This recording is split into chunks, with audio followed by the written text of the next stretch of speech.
नमस्कार मित्रांनो, मी चेतन ठाकरे. तुमचं पुन्हा एकदा स्वागत करतो आहे आमच्या podcast channel the Chetan show stories of change, को पॉवर्ड बाय नाशिक फोन केअरमध्ये.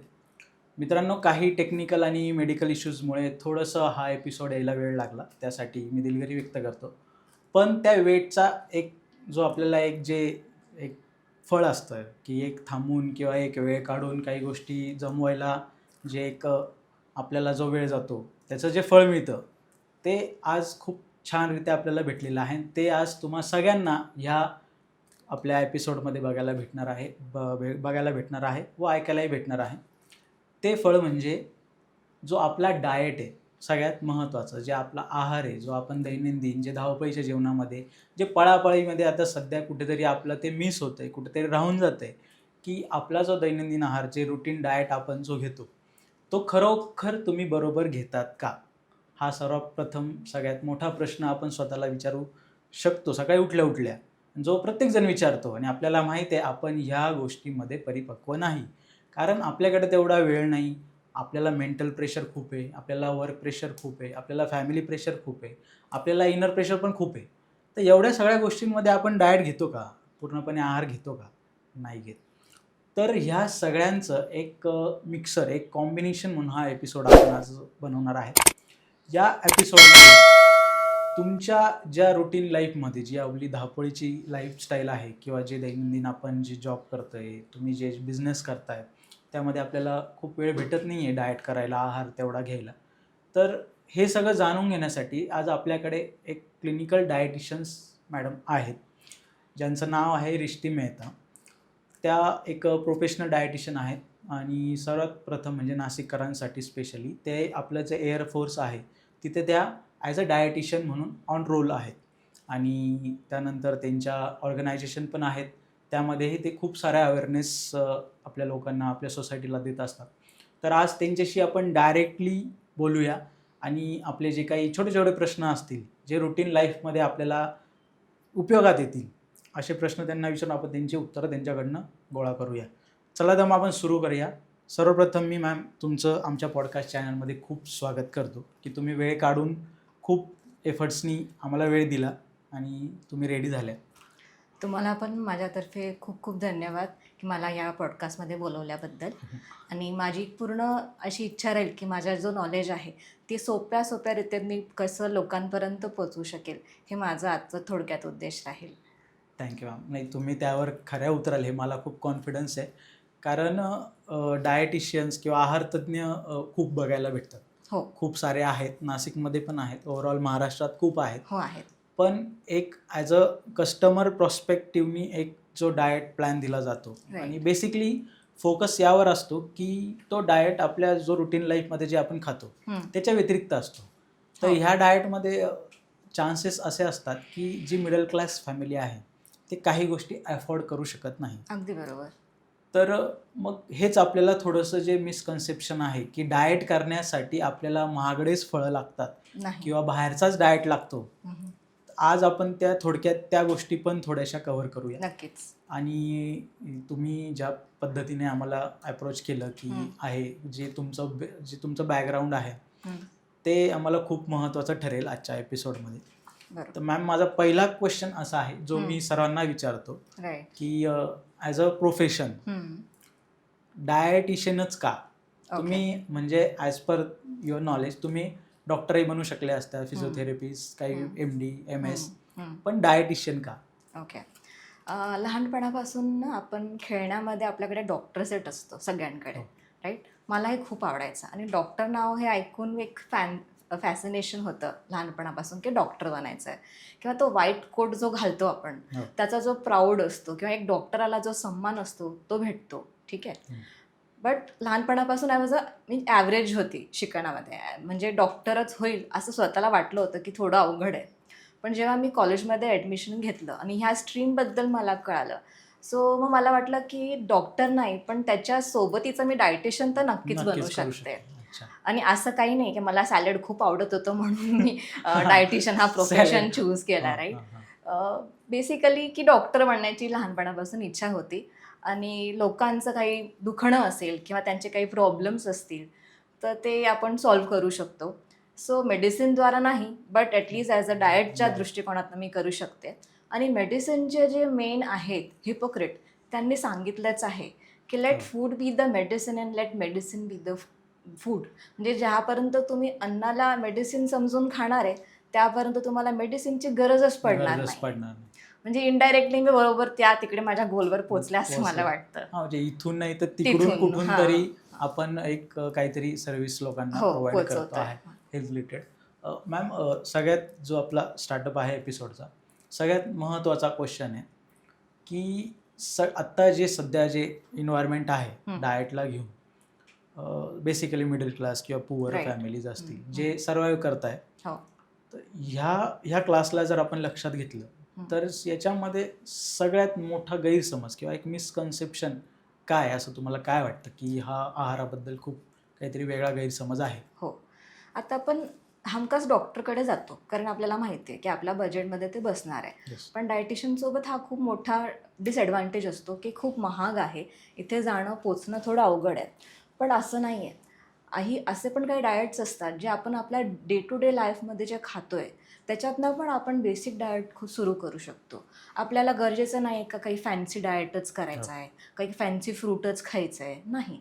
आपल्या घरात जो आपला किराणा आहे किंवा आपले जे स्पाइसेस आहेत ह्याच्यातच सगळं आपलं डाएट होऊ शकतो.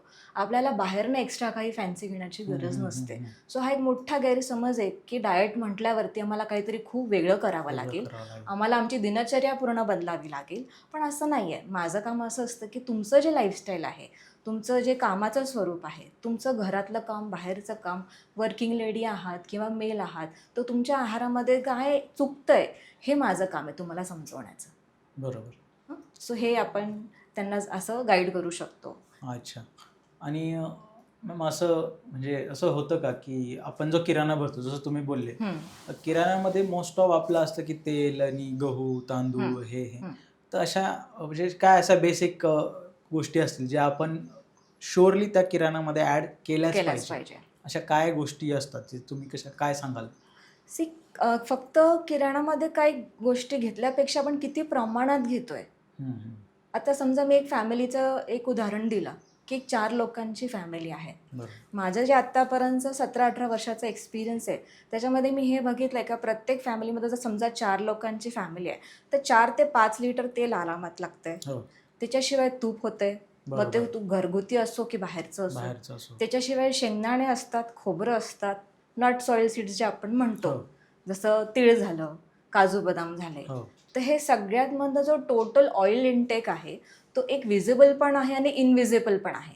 म्हणजे आपण जे ऑइल विकत आणतो ते तर आहेच, पण आपण जे शेंगदाणे वापरतोय, खोबरं वापरतोय, दिस इज इनविजिबल फॅट. बरोबर. पण ते शेवटी शरीरातली चरबीच वाढवत आहे. ठीक आहे. सध्या जर तुम्ही सर्वे आपण जे गव्हर्नमेंटने केलं होतं जसं आपण जनगणनाचं, त्याच्यामध्ये हे प्रश्न मला विचारला की तुम्ही गहू किती खातात की तांदूळ किती खातात, ह्याचा पण एक प्रश्न होता त्याच्यामध्ये.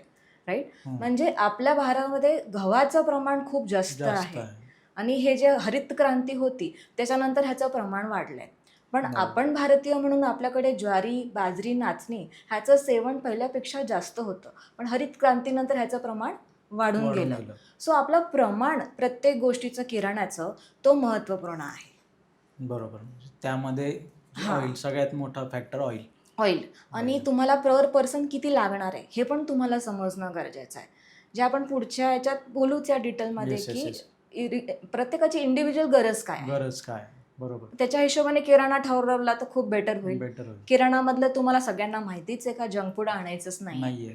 ठीक आहे. आता बिस्किट्स फॉर एक्झाम्पल, ते आता तुम्ही जर नोटीस केलं ते डीमार्ट्सला खूप सारे ऑफर्स असतात. लोक बाय वन गेट वन मध्ये मोठे मोठे बिस्किटचे पॅकेट्स, ब्रेडचे पॅकेट, टोस्टचे पॅकेट्स खूप घेऊन ठेवतात. आणि हे पालकांची जबाबदारी आहे.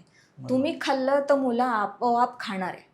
तुम्हाला स्वतःला जर हेल्दी राहायचं आहे आणि फॅमिलीला हेल्दी करायचं आहे तर तुम्हाला स्वतःचं मन मक्कम करावंच लागणार आहे. आणि हे एका दिवसात नाही होणार आहे, त्याला वेळ लागणार आहे. ठीक आहे. सो प्रॉपर ग्रॉसरी शॉपिंग किंवा अन्न काय आपण खातोय, काय आणतोय घरात, आपल्यावरती त्याचा काय इफेक्ट होणार आहे, मुलांवरती काय इफेक्ट होणार आहे, हे समजून जर शॉपिंग केली तर भारताचं फ्युचर जरा बरंच होईल. म्हणजे खूप आपण विचार करतो की आपण निग्लेक्ट करतो की चला यार काय खायचंच आहे, रोज 2 पोळ्या खायच्या आहे आणि काम करायचं आहे, पण छोट्या छोट्या गोष्टी खूप मॅटर करतात. खूप मॅटर करतात. असं असं कधी झालं का तुम्हाला की असं खूप अशी वेगळी केस आली तुमच्याकडे की तुम्हाला एक्सेप्ट नव्हतं की असं पण काही गोष्टी असतील आणि तुम्ही त्याला चांगलं काउन्सिलिंग किंवा जी काय आपण जो तुम्ही डाएट प्लॅन दिला असेल त्याच्याने खूप त्याचं लाईफ ट्रान्सफॉर्म खूप चेंज झाला, असं एखादी केस असेल तर थोडंसं आम्हाला एक्सपिरियन्स सांगा, म्हणजे आम्हाला कळेल की ॲज अ डायटिशियनकडे कोण येतं आणि कोणत्या कशा थ्रू ट्रीटमेंट होते. एक 2-3 एखाद 2 केसेस मी डिस्कस करण्यासारखं मला वाटेल. एक असतं की आपण आता PCOSचा प्रॉब्लेम इंडियामध्ये वाढतोय. सो एक हाय प्रोफाईल लेडी होती, त्यांना प्रेग्नन्सी राहत नव्हती. सो त्यांचं वेट जास्त होतं. अच्छा. ठीक आहे. सो एक 3 ते 6 महिन्याच्या डाएटमध्ये त्यांचं साधारण 20 किलो वेट कमी झालं. बापरे, हो, नॅचरली होतं. 20 किलो? हो, 20 किलो झालं. टोटल अच्छा. बॉडी फॅट पर्सेंटेज पण मॅटर ओके, हां करतंय. हां हां. सो ते कमी झाल्यावरती त्यांना एक 3-4 महिन्यामध्ये छान कन्सीव्ह झालं. त्यांना मग प्रेग्नन्सीमध्ये डायबिटीज झाली. अच्छा. त्याला आम्ही म्हणतो GDM, that is called gestational diabetes Diabetes मेलायटिस. ठीक आहे. हो. सो आता हे आल्यावरती मग काय करायचं? स्टार्टिंगचे 2-3 महिने तर नॉर्मल गेले, पण मग शुगर वाढायला लागली, डाएट पण दिला, मेडिसिन्स दिल्या, पण मग अल्टिमेटली त्यांना इन्शुलिनवरती जावं लागलं.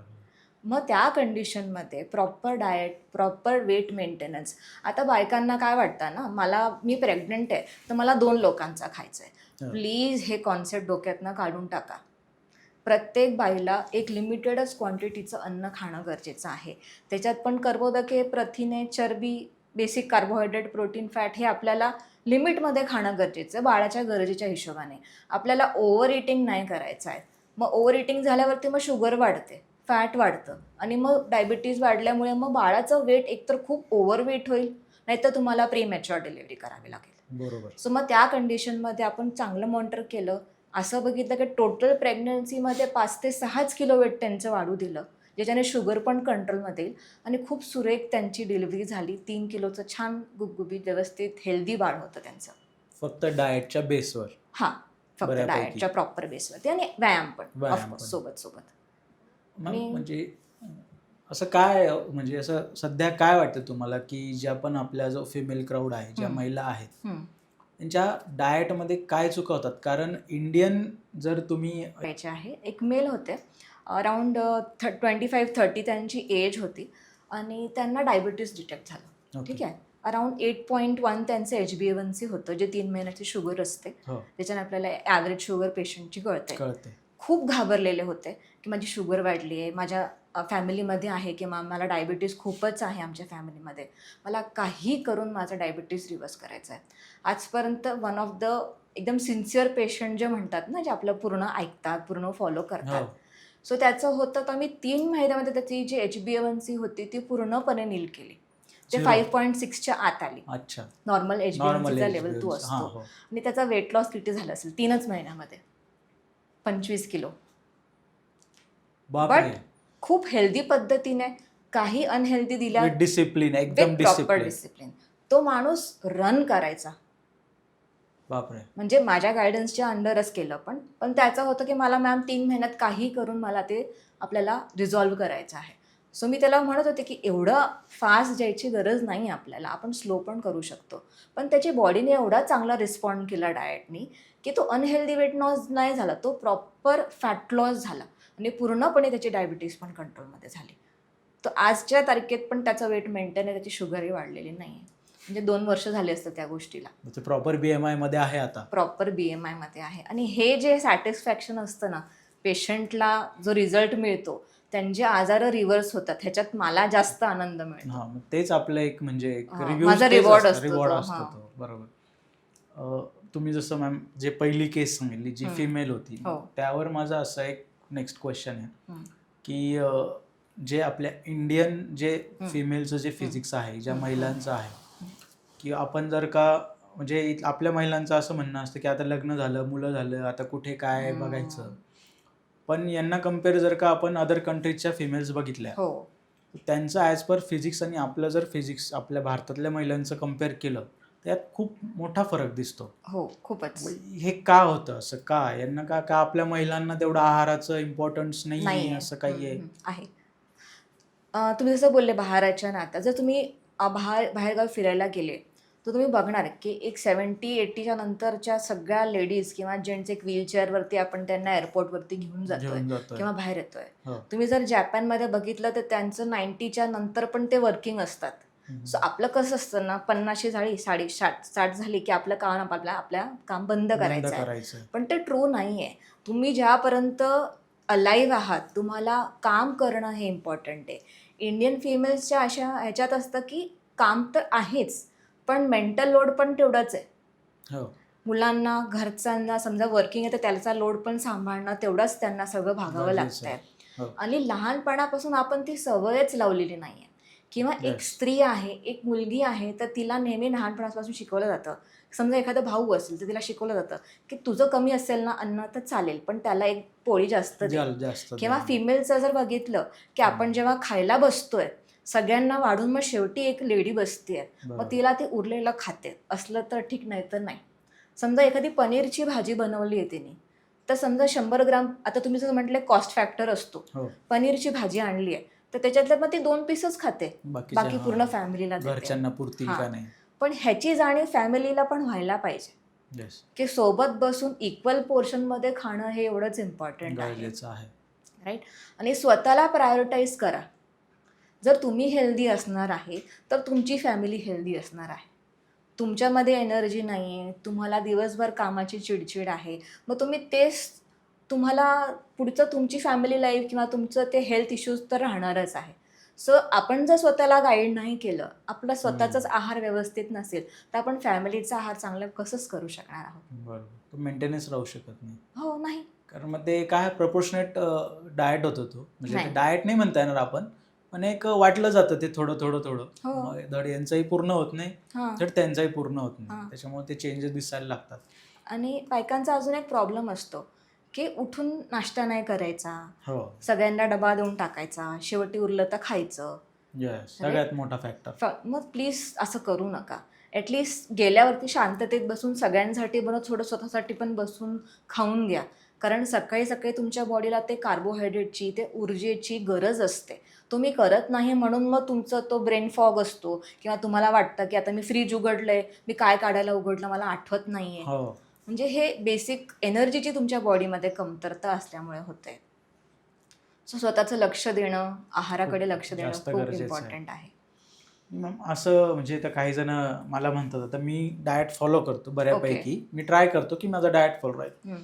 मग त्यांचं असं म्हणणं असतं अरे की म्हणजे वजन मेंटेन किंवा वजन कमी करण्यासाठी हे जेवणात काही कमी जास्त करायची गरज नसते, किंवा हे एवढं फॉलो केलं तर काय एवढं काय होणार नाही, तू वर्कआउट करतोय, तुझं ते म्हणजे ते बर्न होतं, युटिलाइज होईल, कॅलरीज बर्न होऊन जातात, बरोबर. एवढं काय तू पथ्य पाळतो. मग ते खरंच आपल्याला वजन कमी करण्यासाठी किंवा एक प्रॉपर BMI त्या मेंटेन ठेवण्यासाठी त्या जेवणाचा किती रोल येतो त्याच्यात? रिसर्च म्हणतं, मी नाही म्हणत आहे, की 70% डाएट काम करतं आणि 30% एक्सरसाइज काम करतं. हो. मोस्ट ऑफ जीन्समध्ये, मोस्ट ऑफ लोकांमध्ये. लोकांमध्ये. काही लोकांमध्ये ते रिव्हर्स पण होऊ शकतं. असे पण केसेस असतात की भरपूर वर्ष व्यायाम करून झालं पण काटा काय हलत नाही आहे. थोडेसे मायनर चेंजेस जर आहारामध्ये केले तरी तो काटा लगेच हलायला लागतोय. येस. सो तुमच्या बॉडीच्या दिवसाच्या ज्या गरज आहे किंवा आपण BMR म्हणतो, बेझल मेटाबॉलिक रेट, की तुमच्या बॉडीला रोजची किती ऊर्जेची गरज आहे, त्याच्यातलं तुम्हाला 50 ते 60% कर्बोदके पाहिजे, त्याच्यातलं 25% तुम्हाला प्रथिने पाहिजे, उरलेले 10-15% तुम्हाला चरबी पाहिजे. जर ह्याचा रेशो नसेल तर मग पुढचं आयुष्य तुमचं डेंजरमध्येच आहे. प्लस तुमच्या बॉडीमधला कॅलरी इनटेक आणि आउटपुटचा पण रेशो बिघडू शकतं. तुम्ही जिम करतायत तर समोर तुमच्या बॉडीला तेवढं जास्त कॅलरी किंवा जास्त प्रोटीनची गरज आहे आणि तुम्ही जर ते नाही दिलं तर तुमचं मसल ब्रेकडाऊन होऊ शकतं. सो तुमचा जो गोल आहे की मला जिममध्ये जाऊन चांगलं फिजिक बनवायचं आहे, चांगली हेल्थ बनायची आहे, की फिटनेस चांगलं करायचं स्वतःचं, त्याच्यासमोर तेवढा आहार नाही आहे तर कसं होणार आहे? आता आपण एक झाड लावून ठेवलं आहे, त्याला उन्हात ठेवून दिलं, त्याला खाद नाही, पाणी नाही, कसं ते वाढणार आहे का? ठीक आहे. सो ते बेसिक खाद आहे, बॉडीची रिक्वायरमेंट आहे. त्याच्याशिवाय ते बॉडी कुठे ना कुठे लॉंग टर्ममध्ये तुम्हाला साईड इफेक्ट्स नक्कीच दाखवणार. आणि आता बऱ्याच सर्कलमध्ये असे फ्रेंड्स असतात की ते खूप असं कमी खातात, हम्म, खूप असं एकच पोळी खातील किंवा बरोबर. आपण जेवढं म्हणजे एक लीन पर्सन जेवढं हम्म, खाईन हम्म, त्याच्यापेक्षाही ते खूप कमी खातात, बरोबर. पण त्यांचं वेट खूप पटापट वाढतं. हम्म, मग ही जी कॅटेगरी असते ही काय असते, म्हणजे कसं होतं त्यांचं की खूप कमी जेवतो की मी बाबा अरे यार मी एवढं खात नाही, हम्म, माझं वजन कसं काय वाढतं मला माहित नाही. हा. मी श्वास घेतला तरी वजन वाढतं, हा, मग पाणी हे पिलं तरी वजन हे वाढतं. म्हणजे हे काय कन्सेप्शन आहे, हे काय म्हणजे कोणती कॅटेगरी ती ही? कॅटेगरी म्हणण्यापेक्षा तो बॉडी टाईप असतो, मेटाबॉलिझम असतो, की प्रत्येकाची पचनाची क्रिया वेगळी असते, प्रत्येकाचं स्ट्रेस घेण्याचं वे वेगळा वेगळं असतो. असतं. हा, तुम्ही प्रत्येक छोट्या छोट्या गोष्टीला किती स्ट्रेस, फॉर एक्झाम्पल वेटचंच आहे की तुम्ही रोज सकाळी उठून जर ते वजन काट्यावरती उभे राहताय तर तुम्ही स्वतःला खूपच स्ट्रेसमध्ये ऑलरेडी टाकताय. टाकताय. मग ते एन्व्हायरमेंटचं किंवा अन्नाचा रोल खूप कमी होऊन जातो बरोबर. त्याच्यामध्ये. बरोबर. सो आपल्याला प्रॉपर दिवसातनं किती वेळा खातोय हे पण मॅटर करते. काही जण असंच करतात की 2 वेळाच खातात हा, आणि खूप पोट भरून खातात किंवा खूप कमी खातात, कमी खातात. तर ते चुकीचं आहे. आणि भूक न लागणं हे एक खूप अनहेल्दी साईन आहे. जर तुम्ही कमीच खाताय म्हणजे तुमच्या बॉडीच्या ज्या रिक्वायरमेंट्स आहेत ते तुम्ही त्याला समजत नाही आणि तुम्ही तेवढं त्याला अन्न देत नाही. So over the period of time तुमची भूक कमी होते, श्रिंक डाऊन होते. हा, पण त्याला हॅबिच्युएट करायला लागेल आपल्याला. हळूहळू तुम्हाला छोटे छोटे छोटे मील्स ॲड करावे लागतील. ह्याच्याने तुमची भूक उद्भवेल किंवा बरोबर. जठराज्ञा जी आपण म्हणतो ती चांगली काम करायला लागेल. बरोबर. जर तुम्हाला भूक लागत नाही तर हे सगळ्यात मोठं कारण आहे तुमच्या पुढच्या आजार येण्याचं. सो तुम्हाला प्रॉपर सकाळी दुपारी संध्याकाळी भूक लागायला पाहिजे पाहिजे. आणि त्याला प्रॉपर बॅलन्स करून खाणं गरजेचं आहे. अच्छा, म्हणजे फक्त भाजीपोळी खाऊन चालणार चालणार नाही. हा, हा सगळ्यात मोठा प्रश्न असतो. अरे मी भाजी पोळी खातो, अजून काय आपलं इंडियन जे कल्चर आहे ते जुन्या लोकांनी पण तेच खाल्लं, बरोबर. आपण हे तेच खाऊ, त्यांना काही झालं नाही, आपल्यालाही काही होणार नाही. हम्म. हे खूप मिसकन्सेप्शन सध्या आहेत. हो, तर त्याच्यात असं आहे की भारतीय आहार, भारतीय ताट खूप सुंदर आहे, खूप बॅलन्स्ड आहे. जसं भाजी पोळी, वरण भात, पंचपक्वान्न थाली. कोशिंबीर, लोणचं, लिंबू, हो. मीठ असतं ताटामध्ये, आणि पापड असतो. पापडचं तर मी फॅन नाही आहे, बट एक सांगते अच्छा, की हा. हे बॅलन्स ताट आहे. आहे. आपण ते सगळं ओढून दिलंय हा, बस. कामाच्या गडबडीमध्ये. गडबडीमध्ये. हा. उरलं काय? भाजी पोळी, हो. कर्बोदकी आणि थोडेफार फायबर्स आणि थोडेफार व्हायटमिन्स, हो. मिनरल्स. ह्याच्यात प्रथिने कुठे आहे? बरोबर. शरीराला जे बिल्डिंग ब्लॉक्स आहेत किंवा ज्याच्याने बिल्डिंग आपली बॉडी उभी राहते ते तेच पदार्थच नाहीये. नाहीये ना आहारामध्ये. हो. ठीक आहे. आणि जुन्या काळामध्ये आपण शेती करायचो. आज आपण शेती करतोय का? नाही. आज आपण लॅपटॉपवर बसून काम बसलेलं करतोय. आहे. हो. ठीक आहे, किंवा कॉर्पोरेट जॉब आहे. आपण काही शेतात काम करत नाहीये. हा, फिजिकल ऍक्टिव्हिटी झिरो ऍक्टिव्हिटी नाहीये. तर त्याच्या समोर जर तुम्ही तोच आहार ठेवला तर तो चुकीचाच राहणार आहे आणि मग तुम्हाला आजार होणारच आहे. आणि मेन असं पण लोकांना होतं ना की मला आता हे डाएट, मी भाजीपोळी खातो तर वेगळं का बरं खाऊ? हा, मी तर तेच ठणठणीत आहे. सगळ्यात महत्वाचं. हो. हां. पण कुठे ना कुठे तुमची बॉडी तुम्हाला काही ना काही सिम्पटम्स देते. जसं तुम्हाला खूप थकवा येतो, सकाळी उठून तुमचं मूड फ्रेश नसतो की मला कामाला जायचं आहे किंवा कामामध्ये तुमचं कॉन्सन्ट्रेशन नाही आहे किंवा तुम्हाला एक दिवस झालं की पूर्ण एनर्जी ड्रॉपडाऊन होते की आता घरी आल्यावरती ते बॅग फेकायची आणि TV समोर बघायचं. मला काहीच काम सांगू नका. मग ते फिमेल असो का मेल असो. पण बायकांचं आता कसं त्यांना उभं राहायचंच आहे, किचनमध्ये काम करायचंच आहे. पण मग ह्या वेळेला तुम्हाला तुमचं बॅलन्स आहार समजणं जास्त गरजेचं आहे. मग नुसतं भाजीपोळी खाऊन अजिबात चालणार नाहीये. आणि म्हणजे आता आता सगळेच जण डायटिशियनकडे जातील किंवा ते अफोर्ड करतील असं पण म्हणजे गृहीत धरू शकत नाही की सगळेच फॉलो करतील. जायला पाहिजे. नाही, जायला पाहिजे, ते जायलाच पाहिजे. एक पण एक तो अवेअरनेस अजून आपल्या सोसायटीमध्ये जेवढा आला पाहिजे तेवढा नाहीये. पण सगळ्यात मोठा जो एक्सपोजर आपल्याला भेटतो तो सोशल मीडियावर भेटतोय. हो. कारण सोशल मीडियावर जर मी एखादं रील स्क्रोल केलं तर एका रीलमध्ये मला असं कळेल की अरे यार एवढी क्वांटिटी ठेवा. तेच दुसरं रील स्क्रोल केलं का तो वेगळी क्वांटिटी देईल. बरोबर. याच्यात जे म्हणजे ते जे आपण ते अंतर बघतो ना की अरे यार हा तर असं बोलला, मग मी ते फॉलो करत होतो. आता मध्येच हा म्हणतोय की सकाळी उठल्यावर लिंबू पाणी सोबत थोडं कोमट पाणी करा आणि त्याच्यात लिंबू टाका.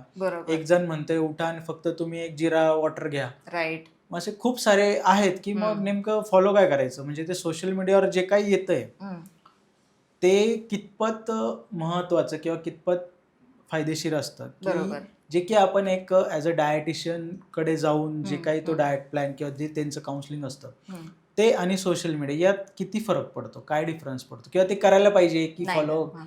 काय नेमकं झालं केलं राईट पाहिजे? राईट. मला सांगा, समजा आपण एखाद्या माणसाला काही मेजर प्रॉब्लेम झाला, देव ना करो, बट कोणाला समजा हार्ट अटॅक आला, तर तुम्ही काय करणार? फर्स्ट ऑफ ऑल आपण CPR देणार फार तर फार लगेच. ठीक आहे. आणि मग ते पण तुमच्या कंट्रोलच्या बाहेर गेलं तर मग ते कुठे घेऊन जाणार तुम्ही? नियर बाय हॉस्पिटलच, काय बरोबर. त्याला नो ऑप्शन. डॉक्टरकडे घेऊन जाणार, डॉक्टरकडे कार्डियक घेऊन जाणार. सर्जनकडे घेऊन जाणार. हो. युट्यूब त्या इन्स्टावरती तर स्पेशालिटीकडे स्क्रोल जाणार. नाही करणार आहे ना, हां, तेव्हा त्यांनी स्कूल करणार. राईट? बरोबर. कारण आपल्याला माहिती ते तज्ज्ञ आहे, हां. त्यांच्याकडे प्रॉपर माहिती आहे. ठीक आहे. हम्म. सो तसंच डायटिशियन म्हणजे एक आहार तज्ज्ञच म्हणून ओळखलं जातं. म्हणजे जसे डॉक्टर मेडिसिन्स करतात तसं आम्ही डायटिशियन्स किंवा Dietitians. न्यूट्रिशनिस्ट आम्ही आहाराचे डॉक्टर आहोत. बरोबर. सो मला वाटतं आमचा सल्ला दिलेला ते इंस्टाग्रामच्या किंवा व्हॉट्सअपच्या युनिव्हर्सिटीपेक्षा बेटरच असणार आहे. चांगलाच असेल. Right? बरोबर. सो हे जे इन्फ्लुएन्सर्स असतात किंवा जे शॉर्ट रील्समध्ये तुम्ही बघतात, जर इन्फॉर्मेशन चांगली आहे तर फॉलो करायला हरकत नाही आहे. नाही. जर ते प्रोफेशनल आहे, त्यांची डिग्री काय आहे, एक्सपिरियन्स काय आहे, हे नक्की बघा. बघा. ठीक आहे. जर तुम्ही हार्ट अटॅकसाठी कार्डिओलॉजिस्टकडे जाणार आहे, सो तुमचं अन्न पण एक तुमचं मेन महत्त्वाचं factor. रोल आहे जे तुमचं हार्ट अटॅक नाही येऊ देणार आहे. बरोबर. राईट? सिम्पल. सिम्पल आहे. सो मग ते जास्त इम्पॉर्टंट असायला पाहिजे की तुम्ही तुमचा आहार प्रॉपर घेताय की नाही आणि कोणाकडून घेताय, हा जास्त इम्पॉर्टंट आहे. आणि प्रत्येकाची बॉडी टाईप वेगळी असते. प्रत्येकाला जिरा वॉटर सूट होईल असं गरजेचंच नाही नाहीये, आहे. बरोबर. प्रत्येकाला लिंबू वॉटर सूट होईल हे गरजेचंच नाही आहे. हो. कारण भरपूर पेशंट असतात आजच्या काळामध्ये ज्यांना हायपर ॲसिडिटी इश्यूज आहेत, हो, खूप जास्त. भरपूर आहे. खूप जास्त. ठीक आहे.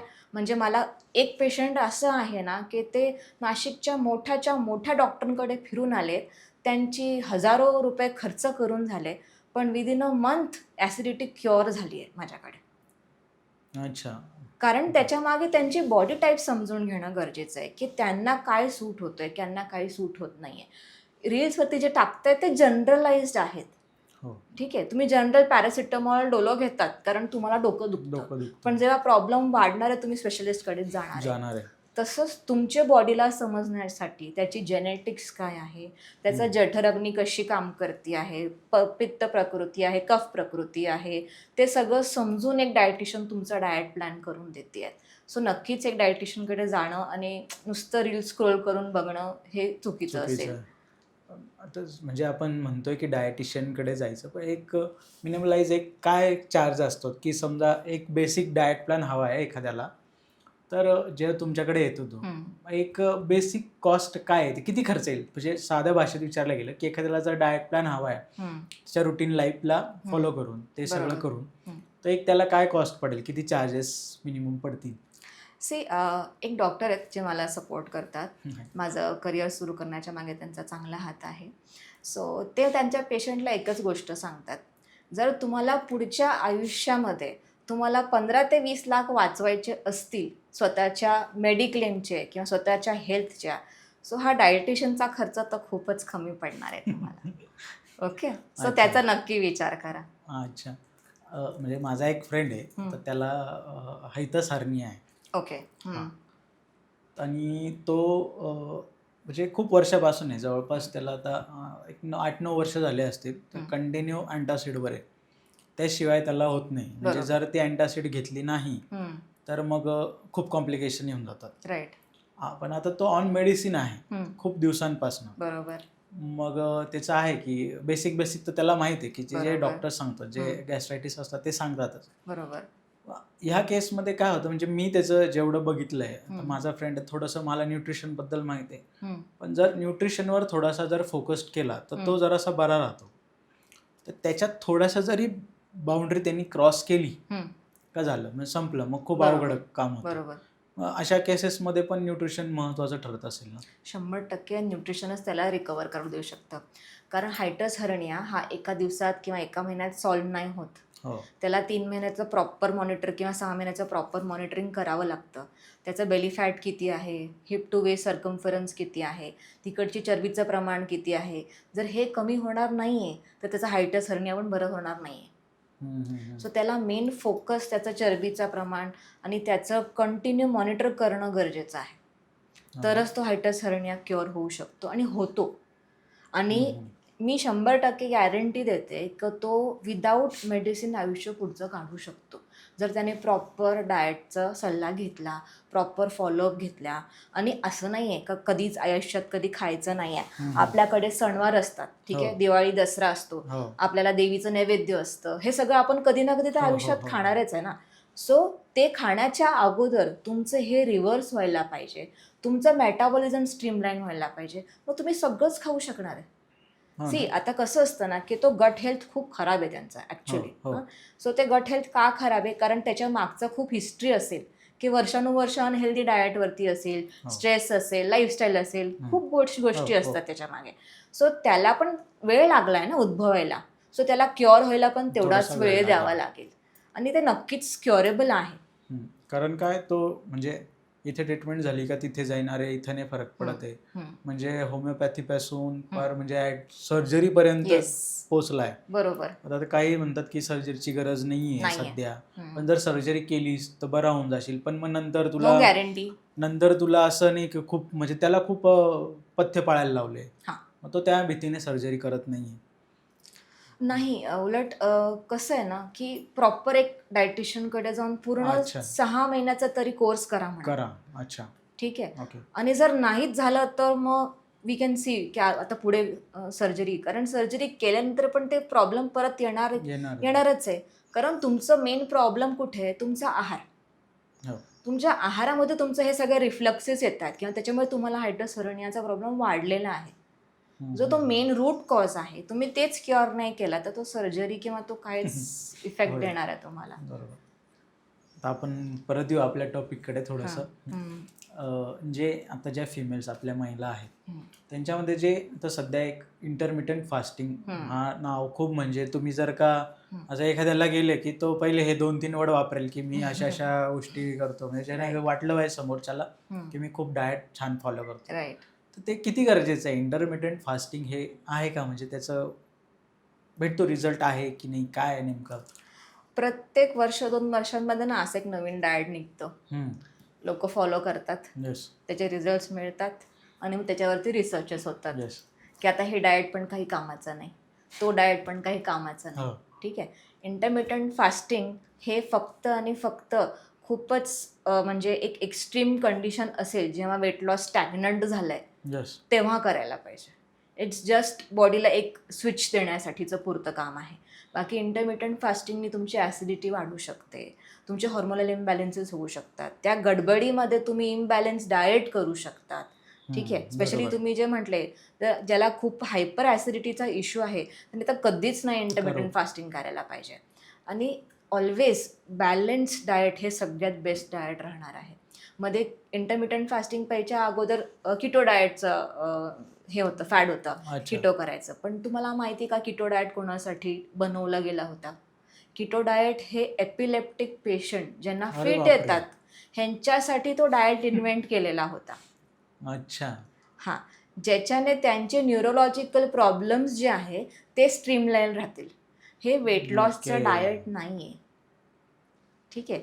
इंटरमिटंटवरती रिसर्चेस पण आहे, ज्यांनी लॉंग टर्म केलं आहे त्यांना कार्डियक इश्यूज पण झालेत, कार्डियक हेल्थ पण त्यांची खराब झाली आहे. कारण बॉडीला एनर्जी लागते 24/7 आणि तुम्ही जर त्याला नाही दिलं त्याला एक शॉक बसतोय, हार्टचं मग तो पंपिंग कॅपॅसिटी कमी होतीये. सो तुम्ही इंटरमिटंट फास्टिंग तुमच्या बॉडीला सूट होत असेल तरच करायचं आहे आणि तज्ञाच्या खालीच करायचं आहे. आणि एक जर तुमचं वेट लॉस स्टॅग्नंट झालं असेल तर तेव्हा तुम्ही फॉर अ वीक ऑर 2 करायला हरकत नाही आहे. बाकी रेग्युलर बेसिसमध्ये नाही करायला पाहिजे. आणि उपवास सगळ्यात मोठा फॅक्टर, आपला जो रिलिजियस पर्स्पेक्टिव्ह आहे. पण आता काही काय असतं, तो उपवास आहे की मी बाबा उपवास आहे, मला सोमवार आहे किंवा आज गुरुवार आहे, तर ह्या उपवासामध्ये काही खूप म्हणजे साबुदाणाचे पापडं, दही, त्याच्यानंतर रताळे, त्याच्यानंतर असे खूप म्हणजे खूप चांगले फ्राईड शेंगदाणे, बटाटा, चिप्स, मग हे सगळं खातात. आता त्यात पण काहींचं असं असतं की मी सकाळी खाते बाबा, रात्री नाही खात, किंवा मी उपवास रात्री सोडेल, पूर्ण दिवसभर ते पूर्ण गॅप असतात, एम्प्टी स्टमक असतात. मग हे कितपत तुम्हाला वाटतं की हे खरंच फॅक्टर हा ठरू शकतो? कारण विकली जर का खूपच रिलिजियस फॅमिली असेल तर त्या जी म्हणजे इम्पॉर्टंट म्हणजे जी महिला असेल, जी फिमेल असेल, बरोबर ती वीकली ॲटलिस्ट 2 तरी तिचे उपवास असतील बरोबर कन्फर्म. यात काय केलं पाहिजे, की काय होईल, काय डायरेक्शन असेल? उपवास ॲक्च्युली खूप चांगला कॉन्सेप्ट आहे आणि हे आपल्या जे डिटॉक्सिफिकेशनचे जे आता सगळं चाललं आहे की आपल्या बॉडीला आपल्याला डिटॉक्स करायला पाहिजे, पण ही जी समज आहे ना, हे आपल्या अँसेस्टर्सना किंवा आपल्या जे पूर्वज होते त्यांना पहिलेच समजली होती. येस. सो उपवासाचा मेन उद्देश असा होता की तुमच्या जठराग्नीला एक आराम मिळेल आणि तुम्हाला बॉडीला रिपेअरिंगला टाईम मिळेल. ठीक आहे, हे उपवासाचा मेन उद्देश होता. पण आपण काय केलंय, त्याला आपल्या हिशोबाने तोडून मोडून मोल्ड करून फ्लेक्सिबल केलंय की आता उपासाला साबुदाणा चालतो, बटाटा चालतो, हे चालतं ते चालतं. पहिले हे सगळं चालायचं का? नाही चालायचं. आपण फक्त फ्रूट, दूध हे घेऊनच उपास करायचो. किंवा अजून निर्जळा उपवास पण असतात, जेव्हा आपण बिना पाण्याचा पण पाण्याचं उपवास राहतं. करतो. सो तशा प्रकाराचा जो फास्ट असतो तो आयडियल असतो.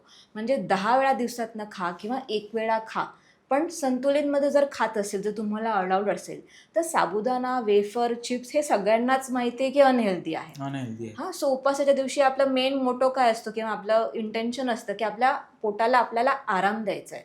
ते आराम दिला की आपोआप बॉडी डिटॉक्स होते. आरामात ते तुमचे ब्रेन थिंकिंग कॅपॅसिटी वाढते. बरोबर. तुमचं पोट साफ होतं चांगल्या पद्धतीने. सगळी घाण शरीरातल्या बाहेर पडते. पण तुम्ही जेव्हा साबुदाणा खाणार आहे किंवा बटाटा खाणार आहे किंवा चिप्स, वेफर खाणार आहे, तर तुम्ही बॉडीला अजून लोड करताय. हो. उलट तुम्ही उपवासाच्या दिवशी स्वतःला जास्त त्रास जास्त करून त्रास घेताय. करून घेतायत. येस. ठीक आहे, सो त्याचे चांगले काही ऑप्शन्स मी सांगू शकते की तुम्ही राजगिराची कमी तेला तुपात ती थालीपीठ खाऊ शकता. त्याच्यासोबत 2-3 काकडीची कोशिंबीर आणि दही खूप चांगलं प्रोबायोटिक आहे. दहीमध्ये चांगल्या क्वालिटीचं प्रोटीन आहे. सो तुम्ही त्याची कोशिंबीर करून पण तुम्ही तुमच्या शकता. आहारात खाऊ शकता. बाकी दिवसातनं 2 वेळा फ्रुट्स, आणि जर तुम्हाला दूध सूट होत असेल तर नक्कीच गीर गाईचं दूध दूध घ्यायला काहीच हरकत नाही. इझिली अवेलेबल असते. हो, हां. आणि ज्याला ॲसिडिटी आहे त्याला तर अजिबात उपवास नाही करायला नाही पाहिजे. करायला पाहिजे. हां, आणि काही मेडिकल कंडिशन्स असतील, जसं अल्सरेटिव्ह कोलायटिस म्हणा किंवा तुम्ही हायटस हर्निया म्हणाले, तर अशा कंडिशनमध्ये उपाशी राहणं हे खूप चुकीचं ठरेल. चुकीचं आहे. Yes ma'am. पुढचा प्रश्न असा आहे की जे आता आपण जसं मगाशी डिस्कशन झालं की ज्या आपल्या फिमेल क्राऊड जो आहे त्यांना सकाळी खूप कामं असतात किंवा तो जो डाएट फॉलो होत नाही. मग याच्यामध्ये जे प्रोटीनचा जो आपला सगळ्यात महत्त्वाचा एक घटक आहे जो आहे, तर याची कमतरता सध्या बऱ्यापैकी सगळ्या महिलांमध्ये आहे. आहेच. की समजा आत्ताचे जर न्यू जनरेशन सोडल्या तर कारण त्यांना थोडासा अवेअरनेस आला आहे की मी वर्कआउट करेल बाबा, मला प्रोटीन खावं लागेल. हे थोडंसं सोशल मीडियामुळे एक बेसलाईन आलेलं असतं. बरोबर. तर हे किती महत्त्वाचं असतं की आपल्या प्रत्येक म्हणजे महाराष्ट्रात किंवा भारतातल्या प्रत्येक महिलाच्या एक रुटीनमध्ये प्रोटीन किंवा प्रथिने आपण जे म्हणतो त्याचं किती महत्त्व असतं दैनंदिन जीवनामध्ये? प्रोटीन हे आपल्या डाएटमधलं एक सेकंड इम्पॉर्टंट कॉम्पोनंट आहे. मी फर्स्ट नाही म्हणणार, कारण फर्स्ट हे कार्बोहायड्रेट आहेच आणि ते विदाऊट कार्बोहायड्रेट डाएट आपल्याला कधीच नाही करायला पाहिजे. Low carbohydrate, complex carbohydrate okay आहे, पण प्रोटीनला आपण विसरतोय. ठीक आहे, आपल्या ताटामध्ये जे डाळी, कडधान्य, उसळी, दूध किंवा दुधाचे पदार्थ, किंवा जर तुम्ही मांसाहारी असतील तर चिकन किंवा फिश किंवा अंड, हे जर तुम्ही आहारामध्ये रेग्युलर बेसिसमध्ये घेतात तर तुमच्या शरीरातल्या प्रथिनांच्या गरज नक्कीच पूर्ण होतात. आणि हे प्रथिनं जर तुमच्या शरीराला भेटलं तर तुमच्या आहारामधले सगळ्यात मेन फिमेलचा प्रॉब्लेम असतो तो हॉर्मोनल इम्बॅलन्स. तर तो hormones is a type of a protein. जर तुम्ही प्रोटीनच नाही खाल्लं आहारामध्ये तर ते हॉर्मोन्स बनणार कसं नाही. मग रडत बसतात की मला चिडचिड होते, माझं मूड स्विंग होतंय, मला कोणी ऐकूनच घेत नाही. बट तुमचं आहारमध्ये प्रॉब्लेम आहे, तुमच्या डाएटमध्ये प्रोटीन नाही आहे, म्हणून तुमचा तो हॉर्मोनल फ्लक्च्युएशन्स प्रत्येक महिन्यामध्ये प्रत्येक लेडीला फेस करावा लागतोय सध्या. ठीक आहे, बट रिसर्चर्स ते पण म्हणतं जर तुमच्या आहारामध्ये 0.8 to 1 gram per kg body वेटच्या हिशोबाने जर प्रोटीन तुम्ही फिमेल्सनी बेसिक सुरू केलं तर तुम्हाला 3 महिन्यामध्ये खूप स्वतःमध्ये ड्रॅस्टिक चेंजेस दिसणार. तुमची फिजिकल कॅपॅसिटी काम करायची वाढणार आहे, तुम्ही थकणार नाही आहे, दिवसभर तुम्ही स्वतःकडे आणि दुसऱ्यांकडे लक्ष देऊ शकणार आहे. ठीक आहे, ह्याच्यासोबत तुम्हाला व्यायाम करायचं पण आता व्यायाम करायला लावलं की म्हणतात आमच्यामध्ये एनर्जीच नाही, तर Energy व्यायाम नाही. कसं नाही, करणार? मी भांडे धुते, मी हां. झाडू मारते, हं. घरातलं एवढं काम करते, तो पण एक व्यायाम आहे. हा पण एक कन्सेप्ट आहे. कन्सेप्ट आहे. नाही, पण हे दिनचर्या आहे. तुमची हं. बॉडी ह्याला यूज टू झालेली आहे. येस. तुम्हाला वेगळं व्यायाम करणं हे कंपल्सरी आहे. येस. पहिल्या सगळं काम सिलबट्ट्यावरती सगळं वाटून बिटून कामं करायला, आता सगळं बटनावरती काम आहे. बटनावरती काम आहे. तर तुमचं फिजिकल ॲक्टिव्हिटी नाही आहे. मशीनमध्ये कपडे टाकणे, काढणं आणि लावणे हे एक बेसिक एक्सरसाइज नाही आहे. नाहीये. ठीक आहे. हो. प्रॉपर जर तुम्ही कपडे धुतायत जुन्या पद्धतीने किंवा तुमच्याकडे ज्या बरं. बाई धुतीये, that is a physical Physical activity. पण activity. ॲट अ पॉइंट ते पण तुमची बॉडी त्याला यूज टू होतीये. हो. सो तुम्हाला जर तुमच्या 50मध्ये 60मध्ये स्वतःच्या नी सर्जरीज नको असतील, तर प्लीज प्रॉपर तुमच्या प्रोटीनकडे आणि तुमच्या व्यायामाकडे लक्ष द्या. नाहीतर नक्की सर्जरीची नक्कीच पाळी येणार सर्जरीची आहे. पाळी येणार आहे. मॅम, आता आपण असं म्हणतोय की ठीक आहे, आता आपल्याला लोकांना वाटतं की अरे बोलायला सोपं जातं पण करायला अवघड जातं, बरोबर. जे स्पेशली महिलांमध्ये, यांना बरोबर. काय बोलायचं आहे, हं. आपल्याला कामं पडले हो. खूप सारं आहे. हं. पण जर ह्या गोष्टी लक्षात घेऊन एक असे कोणते जे आपल्याला इझी अवेलेबल असं कोणतं फूड आहे किंवा असं कोणता आहार आहे जो आपण महिलांना सांगू शकतो हं. की तुमच्या जर रोज हे ताटात राहिलं तर तुमचं जी प्रोटीन असेल किंवा हं. कार्ब्स असतील, हं. हेल्दी फॅट, जे न्यूट्रिशन आहे ते तुमचं कम्प्लीट होईल, असे एक कोणते सबस्टन्स आहेत किंवा कोणते पदार्थ आपण त्यांना सांगू शकतो की हे पाहिजेच? हं. तुम्ही तुमच्या प्रत्येक डाएटमध्ये, मग तो ब्रेकफास्ट असो, लंच असो किंवा डिनर असो, ह्याच्यामध्ये तुमची सुरुवात ताटाचं स्कॅन करायला पाहिजे तुम्ही, की तुमच्या ताटामध्ये प्रोटीन दिसतंय का, तुमच्या ताटामध्ये व्हेजिटेबल दिसतंय का, आणि भाजीपोळी जास्त दिसतंय का, हे 2 पदार्थ जास्त दिसत आहेत का, हे 2 पदार्थ खूपच कमी आहे आणि बाकी पोळी तुम्हाला खूप जास्त आहे, भात जास्त आहे. हे थोडा छोटासा जरी स्विच केला की 4ही पदार्थ इक्वल प्रमाणात तुम्ही जर खायला सुरुवात केली तर तुमच्या प्रथिनांचे थोडेफार रिक्वायरमेंट्स पूर्ण व्हायला पूर्ण सुरुवात होतील. आता फॉर एक्झाम्पल ब्रेकफास्टमध्ये तुम्ही नॉर्मल जो ब्रेकफास्ट करताय, मग तो भाजीपोळी असो किंवा पोहे असो किंवा उपमा असो, ह्याच्यामध्ये एक प्रोटीनचा सोर्स ॲड करा. बेसिक दुधापासून तुम्ही सुरुवात करू शकता. दूध तर प्रत्येकाच्या घरात असतंच. येतच, हो. ठीक आहे. किंवा नॉनव्हेज असेल तर तुम्ही अंड तर ॲड करूच शकतात. एक बेसिक एग व्हाईटपासून तुम्ही बॉईल करून सुरू करू शकतात. बरोबर. आणि तुम्ही हे जी सवय आहे ना, हे तुमच्या मुलांच्या टिफिनमध्ये, मिस्टरांच्या टिफिनमध्ये ही सवय लावा. म्हणजे तुम्ही त्यांच्यासाठी बनवलं की स्वतः आपोआप स्वतःसाठी खाणार, बनव. ठीक आहे. Same goes with lunch and dinner also, की तुम्हाला प्रोटीनचे सोर्सेस मी जे बोलले ते आहे की नाही, हे सगळ्यात मोठं इम्पॉर्टंट. प्रोटीनला प्रायोरिटाईज करा, प्रोटीनला ताटात पहिले ठेवा आणि तुमची जे पोळी भात भाकरी आहे, धान्य आहे, ह्याचं प्रमाण जरा एक स्टेप कमी करा. सर मग अच्छा. अशी तुमची संतुलित ताट तुम्हाला हेल्प करू शकते. सो त्यासाठी. प्रोटीनचा तेवढाच इम्पॉर्टंट असू द्या आहारामध्ये. म्हणजे एवढ्या गोष्टी पाहिजे की पाहिजेच. बॅलन्स राहू शकतो. बॅलन्स राहू दे. आणि काही ह्याच्यात वेगळं पण नाही आहे ना, डाळी कडधान्य पण आपल्या घरातच आहेच. आहेत, दूध पण आपल्या घरातच आहे आणि अंड तर आहेच, बरोबर. नाहीतर आणूच शकतो आपण, आणू शकतो. हो. ठीक आहे. सो बेसिक्स पासून जे आपण जे कॉस्ट फॅक्टर म्हणतोय की खूप हां, महाग नाही महाग पडणार आहे नाही. हा डाएट. मॅम, आणि जसं आपण आता जो आपण आधी बोललो की घरातलं काम करून एक्सरसाइज होते, असं जे गैरसमज आहे महिलांमध्ये, मग आता ठीक आहे की सध्याचं थोडंसं जिम, जे वर्कआउट आपण करताय, जे जिम जॉईन करताय, ते किती हेल्पफुल आहे? कारण वर्किंग वुमन असेल तर तिचं म्हणणं की मला घरातलं पण करायचं, बाहेरचंही करायचं, एवढं करून मी एवढं जिमला नाही जाऊ शकत किंवा एवढं वर्कआउट नाही फॉलो करू शकत. बरोबर. किंवा मग साधारण महिला असेल ज्या घरागुती काम करून घरातच बसताय, तर ह्या कॅटेगरीजमध्ये वर्कआउट करणं तितकंच हेल्पफुल आहे की जेवढं आपल्याला न्यूट्रिशनवर फोकस करायचा आहे? येस, डाएट सोबत एक्सरसाइज करणं तेवढंच इम्पॉर्टंट आहे. दोन्ही हँड इन हँड जाणार आहे. तुम्ही जर फिमेल आहात, जे घरगुती आहात, तुम्ही कुठे जॉब नाही करत आहे, तर तुम्ही ॲटलिस्ट बेसिक आठवड्यातनं 3दा तुम्ही स्ट्रेंथ ट्रेनिंग करू शकता. आणि हे गरजेचं नाही की तुम्हाला जिम जाऊनच करायचं आहे. तुम्ही घरच्या घरी एक बेसिक सूर्यनमस्कारपासून पण सुरू करू शकतात. Yes. एक 5-6 पासून सुरू करा, मग ग्रॅज्युअली त्याचे तुम्ही रेशोज वाढवत जा प्रत्येक आठवड्याला. हळूहळू स्टेप्स घ्या. बाकी तुम्हाला जर गायडन्स पाहिजे असेल, तुम्ही एखाद्या तज्ज्ञाकडनं पण शिकून फिजिओथेरपी म्हणा किंवा एखाद्या जिममध्ये किंवा यूट्यूबवरती पण तुम्ही चांगले व्हिडिओज बघून पण तुम्ही स्वतःचं स्ट्रेंथ ट्रेनिंग सुरू Develop करू शकतो. शकता, ठीक आहे. सो असं गरजेचं नाही का तुम्हाला जिमलाच जायचं आहे, Yes. ठीक आहे. पण हां. स्वतःसाठी मी अर्धा तास वेळ काढणार म्हणजे काढणार, हे कंपल्सरी करायलाच पाहिजे सगळ्या एज ग्रुपसाठी. सगळ्या एज ग्रुपसाठी. मग ते Okay. स्कूल गोईंग असो, कॉलेज गोईंग असो, वर्किंग Above असो 30 असो. किंवा व्हॉट एव्हर. अबाव 30-40 तर कंपल्सरी आहे. आणि कसं आहे ना, आपण लहानपणापासून ब्रशची सवय प्रत्येकाला असते. हो. उठल्यावरती हातात ब्रश असतोच, असतोच मग. डोळं उघडल्या पहिल्या.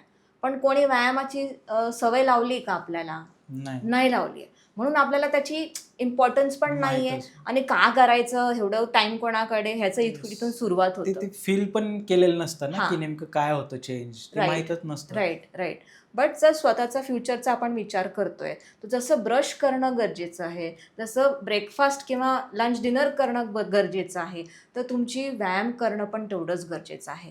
सो आठवड्यातनं 3दा स्ट्रेंथ ट्रेनिंग खूप इम्पॉर्टंट आहे. तुम्ही स्टेप्स घेऊ शकता, ग्रॅज्युअली तुमची कॅपॅसिटी वाढणार आणि तुम्ही तुमच्या बॉडीमध्ये बघणार की तुमचे हॅपी हॉर्मोन्स जे रिलीज होतील ना, तुम्हाला त्याची ॲडिक्शन होऊन जाणार आहे नंतर. हो. तुम्हाला मग ते व्यायाम एक पण दिवस नाही केला ना, नाही ते तर तुमची शेमफुल वाटतं. बॉडी शेमफुल पेक्षा तुम्हाला असं वाटतं टास्क काहीतरी मिस झालाय. मिस झालंय. हां मी तेच. स्वतःकडे आज लक्षच नाही हो दिलंय. हो हो. तो माझा वेळ आहे. बरोबर. आता सध्या आपण मी टाइम बद्दल खूप बोलतोय. बोलतो. येस. मी टाइम मध्ये फक्त काही स्क्रीन टाइमच नाहीये. हो मग. तुम्ही जर वेळ म्हणताय, स्वतःचं इंस्टाग्राम किंवा तुमचं जे फोनमध्ये असणारं जे स्क्रीन टाइम आहे ते उघडून बघून घ्या. तुम्हाला कळेल की तुम्ही किती मिनिटं, किती तास तुम्ही फोनवर टाकताय. सो बरोबर. तो मी टाइम मधनं थोडा मी टाइम स्वतःच्या व्यायामाकडे पण ठेवा.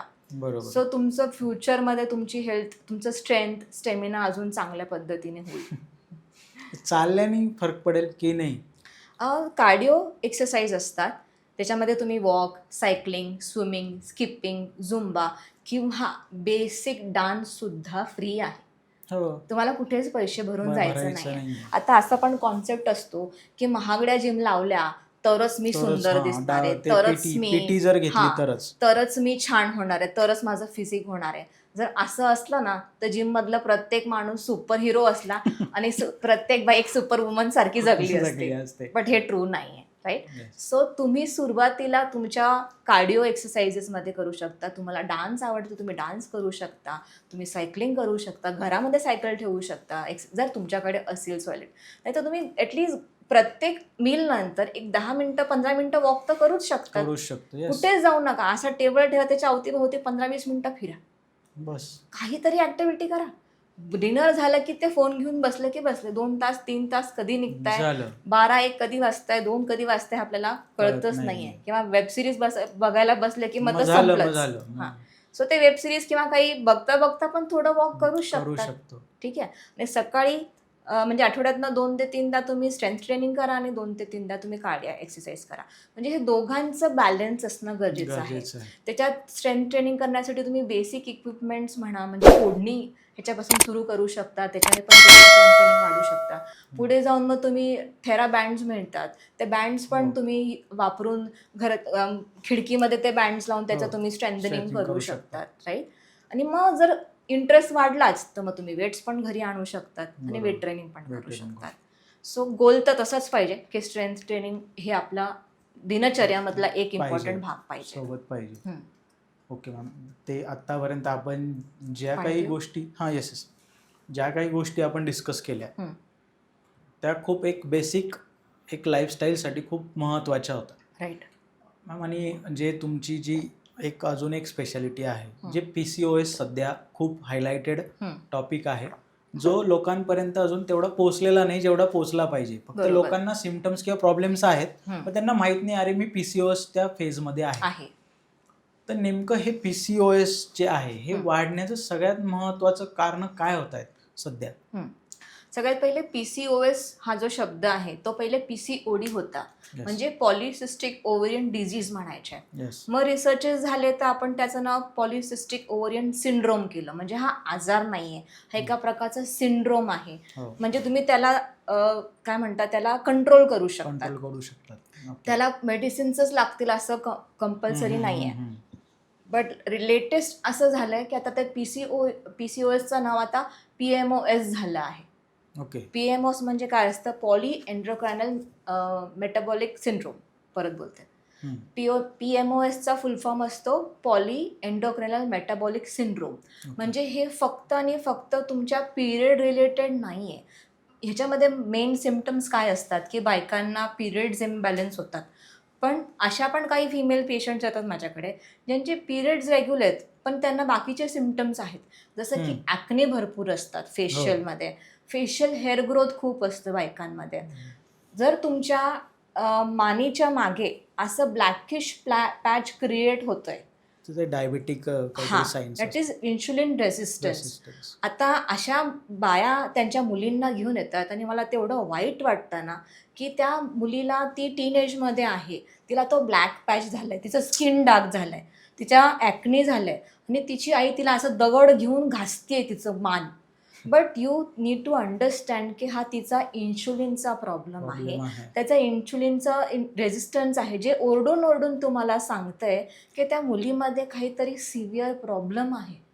तुम्ही त्या मुलीला डार्क आहे तिचं टेक्स्चर, त्याच्यामुळे तिला असं त्रास करून घेणं, दिस इज ॲब्सोल्युटली नॉट प्रॉपर. तुम्ही त्याचं मागचं हे संशोधन करा ना. सो त्याला एक एंडोक्राइनल डिसऑर्डर आहे, म्हणजे मल्टीडिसिप्लिनरी डिसऑर्डर आहे तो.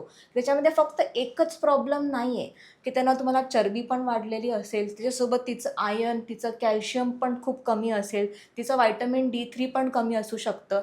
त्याच्यानंतर ती सतत तुम्हाला असं वाटेल की 1-2 वर्षात ना ती खूप शांत झाली आहे, अजिबात बोलतच नाही आहे, रूममध्येच राहते, मोबाईलच बघते, कोणाशी बोलतच नाही आहे, नातेवाईक बाहेर आले तरी ती कोणाशी इंटरॅक्ट करत नाही आहे. पण का? तिचं कारण physically she is going through a syndrome. तर ते सिंड्रोमबद्दल तुम्ही समजा, तिची गरज काय आहे ते समजा आणि त्याच्यावरती प्रॉपर तज्ज्ञांना, आहारतज्ज्ञांना दाखवा. फक्त आणि फक्त डाएट आणि एक्सरसाइज तुमचं PCOD कंट्रोल करू शकतं. 4 पैकी 1 फिमेलला PCOS किंवा PCMOS आहे आता, ठीक आहे, आणि तुम्हाला ते माहितीसुद्धा नाही आहे. तर तुम्हाला ते माहिती कसं करणं, हे सगळ्या सिम्पटम्स बी ज्या बोलले त्याच्या हिशोबाने तुम्ही ते करू शकता. एक सोनोग्राफी करू शकता, AMHचं टेस्ट असतं ज्याच्याने आपल्या त्याचं हॉर्मोनल प्रोफाईल कळतं त्या फिमेलचा आणि आपण त्याचं डायग्नोसिस करून त्याचे प्रॉपर ट्रीटमेंट घेऊ शकतो. याला म्हणजे कोण असं रिस्पॉन्सिबल आहे की हा अवेअरनेस यांनी केला पाहिजे, किंवा कशा थ्रू आपण हा अवेअरनेस जास्त वाढवू शकतो? की आता तुम्ही जे म्हणताय PCOS म्हणजे नाहीच आहे, ऑलमोस्ट नाही, माहीत नाही राहत. मिडल क्लास फॅमिलीजमध्ये जर बघितलं तर कदाचित ते मेडिकल स्टुडंट जर असेल तरच त्यांना माहीत असेल की PCOD असं काहीतरी असतं, की तुमचे मेन्सेस जर वेळेवर येत नाहीये, हे साधे साधे ते इंटरॅक्ट करतात, किंवा मेन्सेस येत नाही, PCOD असू शकतो. मग असे कोण रिस्पॉन्सिबल आहे की ज्यांनी हा अवेअरनेस केला पाहिजे, किंवा कोणत्या मार्गाने आपण हा अवेअरनेस करू शकतो? ह्याच्यामध्ये आपल्यासारखे लोक, डॉक्टर्स किंवा आम्ही डायटिशियन्स, ह्याच्यामध्ये इनिशिएटिव्ह घेऊन लोकांपर्यंत हे अवेअरनेस कॅम्पेन्स आपण करू शकतो. त्याचे सिम्पटम्स काय आहे, त्याची हिस्ट्री काय आहे, त्याचे कारणं काय आहे. जसं तुम्ही मला विचारलं की त्याचा PCOS होण्याचं कारण काय असतो. सगळ्यात मोठं कारण असतं तुमचं लाईफस्टाईल, की तुमचं बैठकीय दिनचर्या. आता जेव्हा मुलगी 7वी-8वीला आली की तिकडनं पॅरेंट्सचं सुरू होतं की आता तुझी 10वी येणार आहे, तुला शिकायचं आहे, तुला बाहेर जायचं नाही आहे, तुला हे क्लासला जायचं आहे, ते क्लासला जायचं आहे. म्हणजे जी मुलगी छान खेळत होती तुम्ही तिला घरात बसून ठेवलंय. प्लस आता नीट, JEEच्या किंवा कॉम्पिटेटिव्ह एक्झामची तयारी करणं, ह्याच्यामध्ये मुलं एवढे एंगेज झाले की फिजिकल ॲक्टिव्हिटी हे 0 झालेले आहे. सो सगळ्यात मोठा ड्रॉबॅक आहे की ते एज्युकेशनच्या मागे पळता पळता तुम्ही तुमच्या मुलांच्या हेल्थच्या ह्याच्यावरती खूप मोठं टॉस करून घेत आहेत. सो तुम्हाला फिजिकल ॲक्टिव्ह पोरांची होईल असं.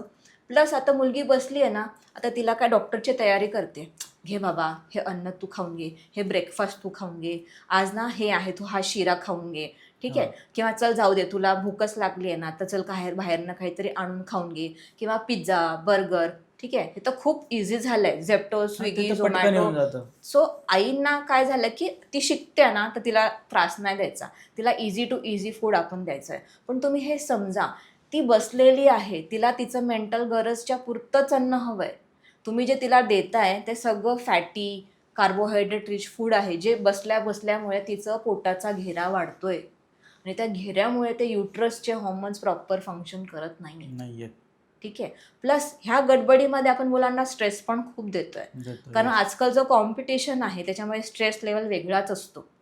ठीक आहे. सो जेवढं कमी आपण मुलांना स्ट्रेस देऊ शकतो, त्यांच्याशी इंटरॅक्ट करा, बोला की त्यांच्या मनात काय चाललंय, तू एवढं का बसलेली आहे, त्यांच्याशी डिस्कस करा, त्यांचे प्रॉब्लेम समजा आणि मग तो PCODचा अवेअरनेस आपण त्या पद्धतीने जास्तीत जास्त घरात पण करू शकतो. मग यामध्ये पण डाएटचा रोल असेलच 100% ऑब्व्हियसली. 100% म्हणजे काय चेंजेस करायला पाहिजे की समजा PCOS आहे, केस आहे किंवा एखाद्याला आहे, कळलंय की मला PCOS आहे किंवा PCOD म्हणजे जनरल लँग्वेज, राईट. मग ते काय डाएट फॉलो केलं पाहिजे, काय कोणत्या गोष्टी इन्क्लूड केल्या पाहिजे? एक तर सगळ्यात पहिले तुम्हाला व्यायाम हे खूप इम्पॉर्टंट आहे. गरजेचं आहे. PCODच्या पेशंट किंवा PCOSच्या पेशंट्सला खूप स्लगिश असतात. त्यांचं Yes. ना काम म्हणजे खूप लठ्ठ असतात आणि खूप आरामशीर त्यांचं जीवन असतं. नॉर्मल लोकांपेक्षा त्यांना वेट लॉस करून घेणं थोडं स्लो होऊन जातं. Yes. सो हे पण आपली मेंटल प्रिपरेशन पाहिजे की आपलं स्लो बट स्टेडी रिझल्ट आपल्यात असणार आहे. सो आहारामध्ये तुमचं जे दिनचर्या त्याच्यातलं तुम्ही कार्बोहायड्रेट, प्रोटीन, फॅट किती खाताय ह्याचं रेशो बघून त्याला तुम्हाला प्रॉपर बॅलन्स करणं. जसं ब्रेकफास्ट, दिवसाची एक सुरुवात एक चांगल्या ब्रेकफास्टपासून करायला पाहिजे. एक सिम्पल घरगुती जो ब्रेकफास्ट असतो, तुम्ही पोहे, उपमा जे असतात ते पण तुम्ही खाऊ शकतात. पण त्याच्यासोबत काही चांगलं फायबरचं सोर्स आहे का? एखादी त्याच्यामध्ये व्हेजिटेबल इंटेक आहे का? त्याच्या अगोदर त्याच्यासोबत तुम्ही एक प्रोटीनचा सोर्स घेऊ शकतात. दिवसातनं 2 वेळा फ्रूट्स नक्की ॲड करा. जे सीझनल फ्रूट्स आहे ते तुम्ही घ्या. आता मँगो आहे तर तुम्ही मँगो खाऊ शकतात. जांभूळं जांभूळ मिळत आहेत, लिची मिळते. तुम्ही आता फ्रेश खजूर मिळायची सुरुवात झाली, तुम्ही ते पण घेऊ शकतात. सो आपल्याला खूप काही फॅन्सी फ्रूटच खायचं आहे, ॲव्होकाडोच खायचं आहे, ठीक आहे, ड्रॅगन फ्रूटच खायचं आहे असं अजिबात नाही आहे. बरोबर. आपलं जे लोकल आहे ते बेस्ट आहे. पेरू हे आपल्या नाशिकचा खूप चांगला आणि एकदम चांगला व्हायटमिन C रिच सोर्स आहे. दुसऱ्या नंबरवर येतो, पहिल्या नंबरवरती आवळा असतो. आवळा. ठीक आहे, व्हायटमिन C असलं की तुमच्या आहारातलं आयनचं ॲब्झॉर्प्शन पण होतं. आयन प्रॉपर राहिलं की एनर्जी लेवल्स मेंटेन राहतात. हो. लंचमध्ये ताटामध्ये प्रोटीनपासून सुरू करा, एक सॅलडपासून सुरू करा. घरगुती काकडी, टोमॅटो, कांदा पण बेसिक एक सॅलड तुम्ही खाऊ शकतात. तुम्हाला काही खूप फॅन्सी रेस्टॉरंट स्टाईल सॅलड्स बनवण्याची गरज नाही आहे. हो, काकडी, बरोबर. टमाटा, कांदा प्रत्येकाच्या घरात असतोच. आहेच. ठीक आहे, कोबी ॲड करू शकता तुम्ही त्याच्यामध्ये, बारीक चिरलेली गाजर ॲड करू शकता. हो. सो जर तुम्ही भाज्याच ॲड नाही केल्या किंवा प्रोटीन नाही ॲड केलं तर तुम्ही आपोआप पोळी आणि भाकरी किंवा भात जास्तच खाणार आहे अल्टिमेटली. तर जर वेट लॉस करायचं आहे, चरबीचं प्रमाण कमी करायचं आहे, तर कर्बोदकांचं प्रमाण किंवा पोळी भात भाकरीचं प्रमाण आपल्याला कमीच करावं लागणार आहे. संध्याकाळचं आपल्याला मग खूप भूक लागते, आपण काहीतरी चटरपट करतो, तर त्याच्यापेक्षा हेल्दी स्नॅक्स आपण घेऊ शकतो. आपण मखाने घेऊ शकतो किंवा आपण फुटाणे घेऊ शकतो किंवा थोडंसं चण्याचं सॅलड करून संध्याकाळच्या वेळेला घेऊ शकतो. ह्याच्याने काय होतं ना, डिनरपर्यंत आपल्याला मग आपली भूक नाही वाढत. आणि एक फ्रूट पण अकंपनी करायला पाहिजे. आणि डिनरच्या वेळेला आपण बॅलन्स ताट पाहिजे, अर्ली डिनर पाहिजे. ॲटलिस्ट 2 to 3 hours तुम्ही झोपण्याच्या अगोदर तुमचं आहार असायला पाहिजे. आणि तुमचं स्क्रीन टाईम बिफोर स्लीप हे पण इम्पॉर्टंट आहे. महत्त्वाचं आहे. तुम्हाला एक नवीन रिसर्चबद्दल सांगते, जे ह्या यंगस्टर्समध्ये आढळले आहे. त्यांचं स्क्रीन टाईम आणि झोपेचा ॲव्हरेज टाईम काय असेल सांगा बरं, तुम्हाला माहिती असेल तर. 5 to 6 hours मॅक्झिमम. बरोबर. आणि झोपण्याचा वेळ सांगा मला काय असेल ऑन एन ॲव्हरेज? तेवढंच असेल, 5 hours मॅक्झिमम नाही, असते. वेळ किती वाजता झोपतात? अच्छा, वेळ. अच्छा, ते 12 ते 1:30 पर्यंत, 1-1:30 पर्यंत. 2 AM is the latest researches जे सांगतात की हे टीनेजर लोकांना झोपच लागत नाही 2 वाजेपर्यंत. जर तुमची झोपच लागली नाहीये तर तुमचे ग्रोथ हॉर्मोन्स रिलीज होणार नाहीये. बरोबर. मग तुमच्याला PCOD, थायरॉइड, लाईफस्टाईल डिसऑर्डर्स होणारच आहे. हो. हे काय आहे? Because of the screen time. तुम्ही तुमच्या स्क्रीन टाईमला कमी करणं हे खूप इम्पॉर्टंट गरजेचं आहे. आहे. एका दिवसात नाही होणार, पण तुम्हाला स्वतःला मेंटली त्या गोष्टीसाठी प्रिपेअर करावंच लागणार आहे. हातात जर कसं आहे ना की आपण जेव्हा एअरपोर्टला जातो किंवा एखादा पब्लिक एरियाला जातो, तिथे एक स्मोकिंग झोन असतो. हो. ठीक आहे, जिथे आपण तिथे स्मोक करा, बाकी आपण कुठल्या एरियात स्मोक करतो. तसं आपण आहे ना घरात हे रूल करायला पाहिजे की एक स्क्रीन झोन करायला पाहिजे. तिथेच जाऊन तुम्ही बघा, मोबाईल बघायचा, त्याच्यानंतर तुम्ही मोबाईलने बघायचा. पण हे सुरुवात आहे ना पेरेंट्स पासून व्हायला पाहिजे. तुम्हीच जर स्वतः स्क्रोल करत बसले आणि त्याला म्हणताय की तू फोनच नको बघू, तर ते पॉसिबलच नाही. ठीक आहे. सो फोन हे सगळ्याच्या हातातच आहे. आता हे ॲडिक्शन आहे जे मला वाटतं बाकीच्या ॲडिक्शनपेक्षाही खतरनाक झालेलं आहे. खतरनाक, हो, खूप आहे, डेंजरच आहे. हो. सो हे पहिले बायकांनी किंवा पुरुषांनी स्वतःवरती इम्प्लिमेंट करा आणि मगच मुलांवरती लागू करा. सो स्वतःची पण आणि दुसऱ्यांची पण, घरच्यांची, सगळ्यांची हेल्थ चांगली होईल. आणि यात तुम्ही जे मगाशी बोलले की जे लठ्ठपणा, म्हणजे आता लठ्ठपणा म्हणजे ते वर्ड्स मला आठवले की जो थायरॉइड आहे, थायरॉइड सध्या आहे चांगलंच, म्हणजे असं नाही की त्यासाठी एजच पाहिजे. हो, आता जनरली आहे 25 नंतर बऱ्यापैकी जाणवायला लागला आहे, त्याच्या अगोदरही होतोय. तर समजा एक थायरॉइड जर असेल तर मग त्यात पण आहाराची तर डाएट तर आपल्याला ऑफकोर्स सगळीकडेच गरजेचाच आहे. पण एक मिडल क्लास किंवा एक रुटीन लाईफमध्ये काय बेसिक आपल्याला त्याच्यात इन्क्लूड करायचं आहे, काय हे करायचं किंवा हे नको करायला किंवा हे करायला पाहिजे. थायरॉइड हे again it is a hormone. तर हॉर्मोन म्हटल्यावर ते परत ते प्रोटीनवरती डिपेंड राहणार आहे. ठीक आहे. आणि प्लस तुमचं जर कॅल्शियमचं इनटेक प्रॉपर नसेल त्याच्यामुळे पण ते इम्बॅलन्सेस होऊ शकतात. So proper lifestyle, proper diet, exercise, जसं मी पहिले बोलली तेच पथ्य आपण थायरॉइडमध्ये पण फॉलो करणे गरजेचं आहे. थायरॉइडमध्ये काय नाही खाणे ह्याच्यामध्ये 2-3 पदार्थ असतात, जसं की कोबी म्हणा, फ्लावर म्हणा किंवा ब्रॉकोली म्हणा, हे आपल्याला कच्चं नाही खायचं आहे. ओके. आणि रोज नाही खायचं आहे. पण आठवड्यातनं एकदा किंवा 15 दिवसातनं एकदा जर तुम्ही शिजलेली कोबी खाल्ली तर ते तुम्हाला काही डेंजरस नाही. प्लस सोयाबीनवरतीचं पण खूप एक मोठं कॉन्ट्रा इंडिकेशन आहे की सोयाबीन थायरॉइडला खायला पाहिजे की नाही खायला पाहिजे. Once in a month in less portion is okay. म्हणजे तो एक मिथ आहे की आपण सोयाबीन पूर्णपणे बंद करायला पाहिजे. सोयाबीन हे आपल्या भारतीय व्हेजिटेरियन आहारांसाठी एक वरदान आहे. त्याच्यामध्ये सगळ्याच प्रोटीन्स आहेत, सगळ्याच व्हायटमिन्स आणि मिनरल्स आहेत. जर तुम्ही तुमच्या दिनचर्यामध्ये, जे थायरॉइड नाही आहे त्यांचं म्हणते मी, जर तुम्ही डे टू डे लाईफमध्ये तुमच्या पोळीच्या पिठात पण जर सोयाबीन टाकायला सुरुवात केली तर तुमची थोडी थोडी प्रोटीनची रिक्वायरमेंट पूर्ण व्हायला सुरुवात होतात. म्हणजे समजा एक चपाती असते जर इंडियन फिमेलची, त्याच्यामध्ये 3 ते 4 ग्राम प्रोटीन मिळतं. म्हणजे तुम्ही सोयाबीन टाकायला लागले तर त्याच्यामध्ये तुम्हाला 2 ग्राम एक्स्ट्रा प्रोटीन मिळणार. ओके. ठीक आहे. सो अशा पद्धतीनं थायरॉइडचा डाएट जो आहे तो तुम्ही कंट्रोल पोर्शनमध्ये proper exercise, stress relieving, proper diet करूनच तुम्ही मेंटेन करू शकता. हे झालं PCOS झालं, थायरॉइड झालं, आणि एक सगळ्यात मेजर इश्यू आहे जो की आहे ॲनिमिया. सगळ्याच फिमेल आज जर का, म्हणजे आज मी जर का फील्डवर जातोय तर आपल्याला 8वी 9वी किंवा 10वीच्या मुलींचं जरी तुम्ही हे केलं, ब्लड टेस्ट केली, तर त्यांचं HB अराउंड एक 9.8 किंवा 10 पॉईंट समथिंग, बिलो 11, म्हणजे 11च्या खालीच दिसणार आहे. तर हा पण एक खूप मेजर इश्यू आहे सध्या. राईट. तर याचे काय कारण आहे, किंवा की फूड डिफिशियंट तर शुअरली ते तर आहेच, त्यात काय वाद नाही, पण मग अजून काही याला एक्स्ट्रा काही फॅक्टर रिस्पॉन्सिबल आहेत किंवा आपण काय त्याच्यात इम्प्रूव्हमेंट्स काय करायला हव्या, असं काय? आता आपल्या आहारामध्ये जे आयर्नयुक्त पदार्थ आहेत ते आपण खायला सोडून दिल्यात. जसं की आपण नाचणी, बाजरी हे आपल्या आहारामध्ये खूप कमी खातोय, किंवा टीनेजर्समध्ये किंवा आजकालच्या जेनजीजमध्ये तो प्रकारच नाहीये भाकरी खाण्याचा. सो जर हे खाल्लं तर आपल्या थोडंफार प्रमाणात आयर्नचं जो प्रमाण आहे तो पूर्ण होऊ शकतो. प्लस आपला जे बनवण्याचं, स्वयंपाक बनवण्याची जी पद्धत आहे ते आपण लोखंडी भांड्यात जर बनवलं तर त्याच्यातलं पण लोह त्या भाजीत उतरतं. पण ती भाजी त्याच्यात ठेवायची नाही, मग ते दुसऱ्या भांड्यात काढून ठेवायची, तर त्याचं ऑक्सिडेशन होऊ शकतं. ठीक आहे. आयर्नचं जास्तीत जास्त प्रमाण तुम्हाला नट्स अँड ऑइल सीड्समध्ये पण दिसू शकतं. पण असं पण आहे की मनुके खाल्ले तर माझं आयर्न वाढणार, पण असं नाही आहे. मनुके हे सपोर्टिंग फॅक्टर आहे. आयर्नचं एब्झॉर्प्शन करून घेण्यासाठी तुम्हाला व्हायटमिन C लागतं. तुम्ही कितीही आयर्न खाल्लं आणि व्हायटमिन C तुमच्या आहारात नाही तर तुमचं एब्झॉर्प्शनच होणार नाही आहे. म्हणजे तुमच्या प्रत्येक मीलमध्ये लिंबू असणं गरजेचं आहे किंवा आवळं असणं गरजेचं. आवळाची कॅन्डी नाही हा, आवळा कॅन्डीमध्ये परत मला ते विचारतात, मॅडम मग कॅन्डी तर खातो पण कॅन्डी हे प्रोसेस्ड आहे, त्याच्यात शुगर आहे. हां, व्हायटमिन C तुम्हाला जर माहिती असेल तर ते हीट रेझिस्टंट आहे. जर तुम्ही त्याला म्हणजे गॅसवरती शिजवताय तर ते व्हायटमिन C उडून जाणार आहे. ते त्याचं तुम्हाला काहीच बेनिफिट भेटणार नाही. म्हणजे रॉ फॉर्ममध्ये तुम्ही लिंबू, आवळा किंवा पेरू खाल्ल्यानेच तुमचं आयर्नचं एब्झॉर्प्शन होणार आहे.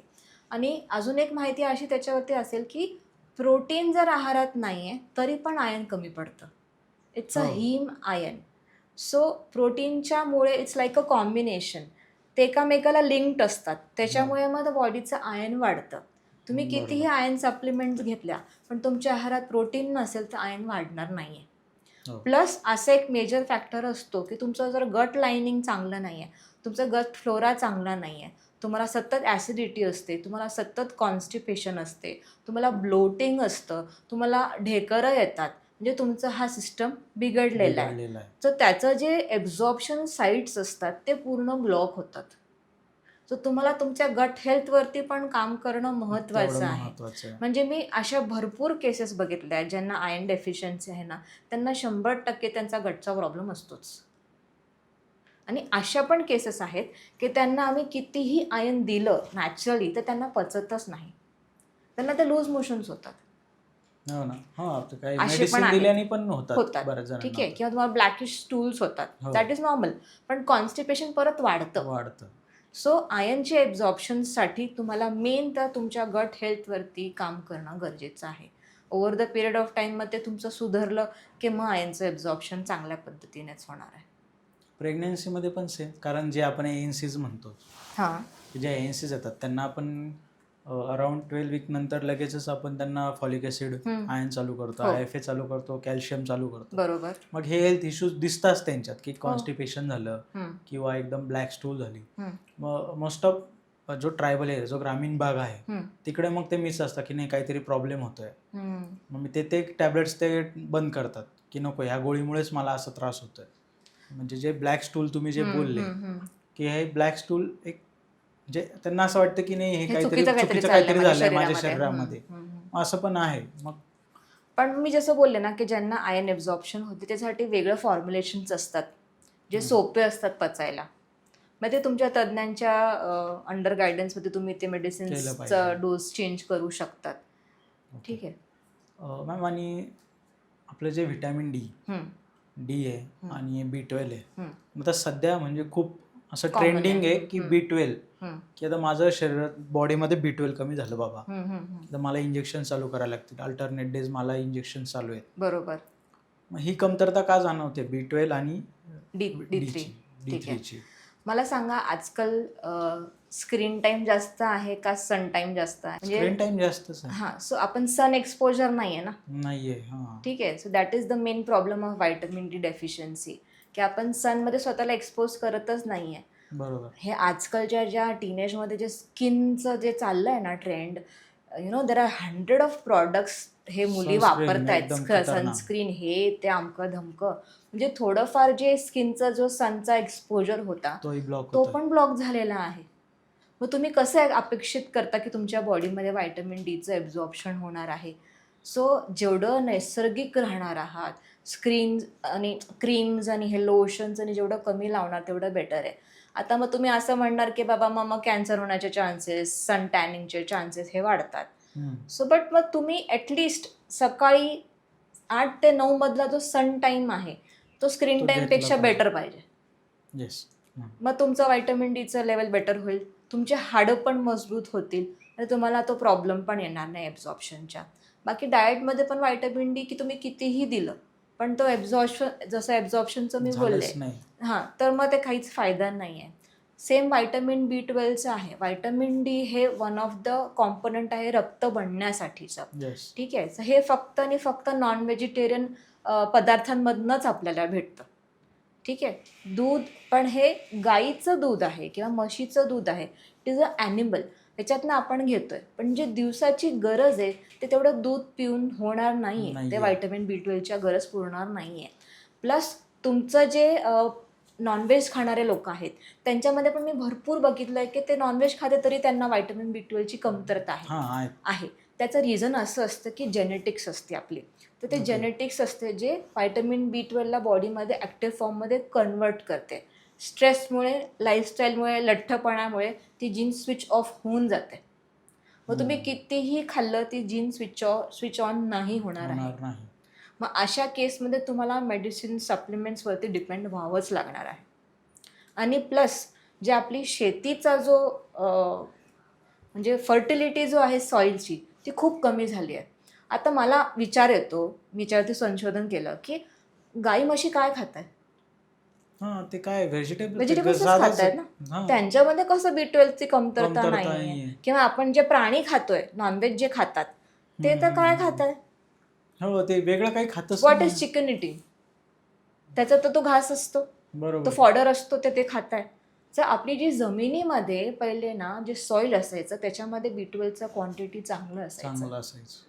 आता ते एवढं हरितक्रांतीमुळे किंवा एवढं पेस्टिसाइड्समुळे ती सॉईलचं डिग्रेडेशन चाललंय, झालंय. म्हणून B12चा प्रॉब्लेम हा वाढलेला आहे. बरोबर. फक्त आणि फक्त म्हणजे असं नाही की खाल्ल्यानेच होणार आहे. आपण खातो काय आहे, ते किती प्युअर आहे ते पण त्याच्यावरती महत्वाचं पण आहे. आहे ना. बरोबर. आंबवलेल्या पदार्थ खाऊन पण आपण थोडंफार B12चं प्रमाण आपल्या आहारात वाढवू वाढवू शकतो. शकतो. आता पुढचा प्रश्न आहे, जे सध्या आहे ट्रेंडिंग आहे, हं, की म्हणजे लठ्ठ लोक असतात, म्हणजे ते जाड असतात. त्यांच्याकडे एक रिझन असतं हं, की माझा हार्मोनल थोडंसं इश्यू आहे, हं. म्हणून मी जाड झाले. फिमेलमध्ये मोस्ट बरोबर. ऑफ महिला ज्या असतात, किंवा थायरॉइड्स असेल, किंवा मग हे PCOD PCOS असेल, तर यात त्यांच्याकडे रिझन असतं की अरे यार माझी तर हार्मोनल इम्बॅलन्स आहे, म्हणून मी जाडी आहे, किंवा माझा वेट लॉस होत नाहीये, बरोबर. माझा वेट कमी होत नाहीये, मला ते वाढतीच आहे. बरोबर. मग याचं काही खरंच कोरिलेशन असतं का की अजिबात नाही, अजिबात नाही नाही. ना? इट इज जस्ट तुमचं काय म्हणता कंटाळा आहे. हां, बस. आणि समजा किती बायका आहेत, थायरॉइडचं मेडिसिन चालू आहे, थायरॉइडच्या पूर्ण लेवल्स नॉर्मल आहे, तरीही तुम्ही थायरॉइडला ब्लेम करताय. अरे तुमची गोळी चालू आहे, तुमचे रिपोर्ट्स नॉर्मल आहे, मग तुम्ही कसं काय ते थायरॉइडला ब्लेम करू शकतात? बरोबर. अजिबात नाही. तुमचे लेवल्स आर ॲब्सोल्युटली ओके. तुमचं अन्न आणि तुमचं व्यायाम हे फक्त रिस्पॉन्सिबल आहे तुमच्या सगळ्या आजारांसाठी. ठीक आहे. आणि लठ्ठपणा त्याच्यामुळेच वाढतोय. थकवा म्हणजे लिथार्जिकनेस प्रत्येकामध्ये, काम करण्याची इच्छा नाही. कारण स्वतःमध्ये तो मोटिवेशनच नाही आहे ना. कारण आता एक कारण मिळालं आहे, की मला आता काय थायरॉइड झालंच आहे झालंय, आता मला, बस. PCOD झालंच आहे. तर हे आपण सगळ्यांना असे बरोबर. एक्सक्युजेस देऊन टाकतो. बरोबर. But I am very sure की तुम्ही जर हे एक्सक्यूज बाजूला ठेवलं आणि स्वतःच्याकडे लक्ष दिलं आणि स्वतःकडे टाइम दिला हेल्थच्या हिशोबाने, तर तुम्हाला हे एक्सक्युजेस लोकांना देण्याची गरजच पडणार पडणार नाही. नाही. म्हणजे त्याचा काही संबंध नाही, काहीच हे संबंध क्लिअर आहे. नाहीये, अजिबात नाही. आता एक रुटीन क्वेश्चन घेऊया आपण, हम्म. एक साधे, की बरोबर. समजा आता एखाद्याला कन्सिव्ह करायचं, किंवा एखाद्याला प्रेग्नेंट, आता त्यांचं चाललंय की मला बाबा आता बाळ व्हायला पाहिजे. बरोबर. मग ते काय करतात, जेव्हा जोपर्यंत रिझल्ट पॉझिटिव्ह येत नाही, जोपर्यंत रिझल्ट येत नाही की बाबा मी प्रेग्नेंट आहे, तोपर्यंत त्यांचा काय डाएटशी एवढा काय फार विशेष संबंध नसतो. बरोबर. तर जेव्हा प्रेग्नन्सी पॉझिटिव्ह येते, ती UPT जेव्हा पॉझिटिव्ह येईल, त्याच्यानंतर ते ट्राय करतात की आता मी बाबा, जसं आपण आधी म्हटलं की 2 जणांचं मला खावं लागेल, तर मग ते तेव्हा ते कुठेतरी अवेअर होतात, कुठेतरी मग ते डाएट करतात. पण हे खरं आहे का की असं आपल्याला ह्या वेळेसच केलं पाहिजे, की आपल्याला आता कन्सिव्ह करायचं आहे, आता बाळ मला वाटतंय की मी प्रेग्नेंट होणार आहे किंवा मला व्हायचं आहे, तर त्या अगोदरच काही महिन्यापूर्वी किंवा काही दिवसापूर्वी डाएट केला पाहिजे? 100%. जर तुम्ही प्रेग्नन्सीचा विचार करताय तर तो मेल अँड फिमेल हे दोघांच्या हिशोबाने आपल्याला प्रॉपर आपलं बॉडी वेट किती आहे हाईटच्या हिशोबाने एक जनरल फॉर्म्युला सांगते. समजा इंडियन फिमेल्सची हाईट 150 सेंटीमीटर आहे, त्याच्यातलं आपल्याला 100 बाद करायचं. 50 किलो जर तुमचं योग्य वजन आहे तुमच्या हाईटच्या हिशोबाने तेवढं, तर तुम्ही प्रेग्नन्सीसाठी जाऊ शकतात. बरोबर. Same is with the male. आपण ह्याच्यात समजा पोटाचा घेरा जास्त आहे, काही आजार आहे, तर त्याचं वेगळं रोल नाही. मी एक सिम्पल रेग्युलर नॉन डिझीज पर्सनबद्दल बोलते, ठीक आहे. पण समजा तुमचं 5 ते 6 किलो किंवा 10 किलो किंवा 20 किलो जास्त आहे, तर तुम्हाला नक्कीच प्रेग्नन्सीमध्ये प्रॉब्लेम येऊ शकतात, ठीक आहे. सो हे दोघांसाठी लागू आहे. आणि प्रेग्नन्सीच्या 3 महिन्या किंवा 4 महिन्या पहिल्यापासून तुम्ही स्वतःच्या बॉडीला त्याच्यासाठी ट्रेन करायला पाहिजे. जसं प्रेग्नन्सी लागते तसं आपल्याला फॉलिक ॲसिडच्या टॅबलेट सुरू होतात. पण जर आपण आपल्या आहारामध्येच जर फॉलिक ॲसिड पहिल्यापासूनच ठेवलं, तर तुमचं जे एगचं फर्टिलायझेशन आहे ते किती छान, किती सुंदर आणि किती योग्य पद्धतीनं तुम्हाला प्रेग्नन्सी राहणार हे तुम्हाला कळणार सुद्धा नाही. सो प्रॉपर डाएट हे 3 महिन्यापासून ते 4 महिन्या पहिल्यापासून केला पाहिजे विथ एक्सरसाइज. हां. पुढचा प्रश्न आहे, सिम्पल क्वेश्चन आहे. सकाळचा जो नाश्ता असतो, जो ब्रेकफास्ट आहे, त्याचा किती रोल असतो आपल्या रुटीन त्या डे मध्ये? बरं, उठल्यावरती सगळ्यात पहिलं आपण सध्या काय काम करतोय? फोन बघतो. बरोबर. फोनला चार्जिंग किती आहे बघतोय, ते सगळ्यात महत्वाचं. सगळ्यात पहिलं चार्जिंगला लावतो. फोन. हे आपण फोनला लावली, स्वतःच्या चार्जिंगचं काय विचार केला का कधी? एवढं तर बरोबर. त्या साध्या सोप्या अनलिव्हिंग बिईंगचा तुम्ही एवढा विचार करताय आणि त्याला लगेच तुम्ही चार्जिंगला लावताय. तुमची चार्जिंग, तुमची एनर्जी हे तुमचं ब्रेकफास्ट आहे. बरोबर. सो ब्रेकफास्ट हे तुमच्या आहारातला सगळ्यात इम्पॉर्टंट मील आहे. हे कधीच तुम्ही स्किप नाही करायला हवं. स्वतःची अच्छा. चार्जिंग तुम्ही करून घ्या करून सकाळी घ्यायला सकाळी. पाहिजे उठल्या उठल्या. येस, सगळ्यात कंपल्सरी. महत्त्वाचं. चहा किंवा कॉफी जे घेतो आपण ते किती प्रमाणात घेतलं म्हणजे मेन तर चहा तर घेतलाच नाही पाहिजे. पण जर घेतातच ठीक आहे, तुम्ही चहा घेतातच आहे आणि आणि कॉफी तर आहेच. तर कॉफीमध्ये आता खूप सध्या ट्रेंडिंग चाललेलं आहे खूप भारी, कारण मी विदाऊट शुगर घेतो, मला कॉफी खूप लागते. म्हणजे ते एक हे झालेलं आहे की शो ऑफ झालेला आहे. अरे नाही नाही नाही, कॉफी शिवाय मी नाही राहू शकत. ते किती म्हणजे त्याचा किती स्टेटस सिम्बॉल झालाय तो स्टेटस आता. सिम्बॉल. येस. मग ते किती चहा आणि कॉफी हे किती प्रमाणात झालं पाहिजे दिवसातून? चहामध्ये एक तर इंडियामध्ये आणणारे ब्रिटिश लोक, हो. ठीक आहे, त्यांनी जेव्हा इथे आणलं तर ते ब्लॅक टीच्या स्वरूपात होतं. आज पण ते लोक ब्लॅक टी पित आहे. आपण त्याच्यात दूध टाकून त्याला विष तयार केलं. ठीक आहे. सो ऑफकोर्स की चहा पिणं हे चुकीचंच आहे. ठीक आहे. पण मी तुम्हाला कोणाला सांगितलं का एकदमच बंद करा, तर ते प्रॅक्टिकली कोणालाच पॉसिबल नाही आहे. कारण तुम्हाला ते न्यूरॉन्स तुमचे ते असतात. सकाळी उठल्यावरती माझे तर डोळेच उघडत नाही चहा पिल्याशिवाय. मला तर कामच सुचत नाही. हे सगळ्यात महत्व असतं. बट हे जर तुम्हाला कळतंय की हे मला त्रास करतं, ह्याच्याने माझी ॲसिडिटी वाढते, माझं काहीतरी बॉडीमध्ये पेन होत आहे, तर तो चहा कुठे ना कुठे तुम्हाला रिस्पॉन्सिबल होऊ शकतो. सो चहा आणि कॉफी नॉर्मल माणसाने छोटा कप जर दिवसातनं 2 ते 3 वेळा पिला तर प्रॉब्लेम नाही आहे. जर तो ब्लॅक टी असेल किंवा ग्रीन टी असेल तर उत्तमच आहे. तो तुम्हाला मेडिसिनल इफेक्ट देणार आहे. ब्लॅक टीमध्ये काही नॅचरल अँटीऑक्सिडंट्स असतात जे तुमच्या बॉडीमधलं इम्युनिटी वाढवू शकतात. जसं तुम्ही हर्बल टी घेऊ शकतात. So that is good. But empty stomach नाही घ्यायला पाहिजे. ठीक आहे. सो दिवसातनं 2 ते 3 कप जर तुम्ही ब्लॅक टी किंवा ग्रीन टी किंवा हर्बल टीज घेताय तर त्याचे इफेक्ट्स तुमच्या बॉडीला नक्कीच चांगले मिळणार आहेत. बट एक इम्पॉर्टंट टिप ह्याच्यात मी असं ॲड करेल की भरपूर लोकांना अशी सवय असते की मेजर मील्स नंतर ते चहा पितात. किंवा ब्रेकफास्ट सोबत त्यांना चहा लागतो. ते काही मिसळ खाल्ली का लगेच चहा घेतात. हां, आणि चहा बिस्किटवरतीच जगतात ब्रेकफास्ट. ठीक आहे. मग ते आयर्नचा जो ॲब्झॉर्प्शन आहे तो कॅफेनमुळे पूर्णपणे हिंडर होत आहे. म्हणजे तुम्ही अन्नाच्या एकतर अर्धा तास अगोदर नाहीतर 2 तासानंतर चहा पिला तर ओके आहे. ते पण जर बंद केला तर त्याच्यासारखं काही उत्तमच नाही. Coffee around 10 gram per day. हां, दॅट इज ओके. म्हणजे 1 or 2 shots is okay in the day. म्हणजे असं नाही का डबल एस्प्रेसो नकोय. ते नको. काही म्हणजे एपिसोडिक असतात की अरे 2 तास झाले आता मला कॉफी घ्यायला लागेल, असं पण असतं. कारण ती सवय झाली आहे आणि ते न्यूरॉनल सेटिंग पण झालेली आहे. सो तुम्ही त्याला इट्स लाईक अ एडिक्शन. जसं स्मोकिंगचं एडिक्शन आहे, अल्कोहोल जसं ते याचं पण एडिक्शन आहे. ते एका दिवसात नाही जाणार आहे. तुम्हाला ते मेंटली स्वतःला प्रिपेअर करावं लागणार. त्याचे ऑल्टरनेटिव्ह शोधावे लागणार आहे. त्या टाइममध्ये तुम्हाला स्वतःला कुठेतरी बिझी ठेवायला लागणार आहे. So that you don't get distracted. बरोबर मॅम. आणि आपण आता बघतोय जे फिमेल्स क्राऊड आहे सध्या, जो वर्किंग असेल स्पेशली, एक पाण्याची बॉटल नेतात ते अराउंड 1 किंवा 1.5 लिटरची फार तर फार. आणि घरी आल्यावर बहुतांश असं महिलांचं असतं की ती पाण्याची बॉटल संपलेली नसते, पाणी असतं. बरोबर. मग त्या कॅटेगरीजमध्ये पाण्याचं काय किती रोल येतो, किती पाणी किती प्रमाणात गेलं पाहिजे त्या महिलांमध्ये, किती महत्त्वाचं असतं ते? पाण्याचा रोल बॉडीमध्ये ऑलमोस्ट 70 to 80% जे काम चालू आहे बॉडीमध्ये हे सगळं लिक्विड फॉर्ममध्ये आहे.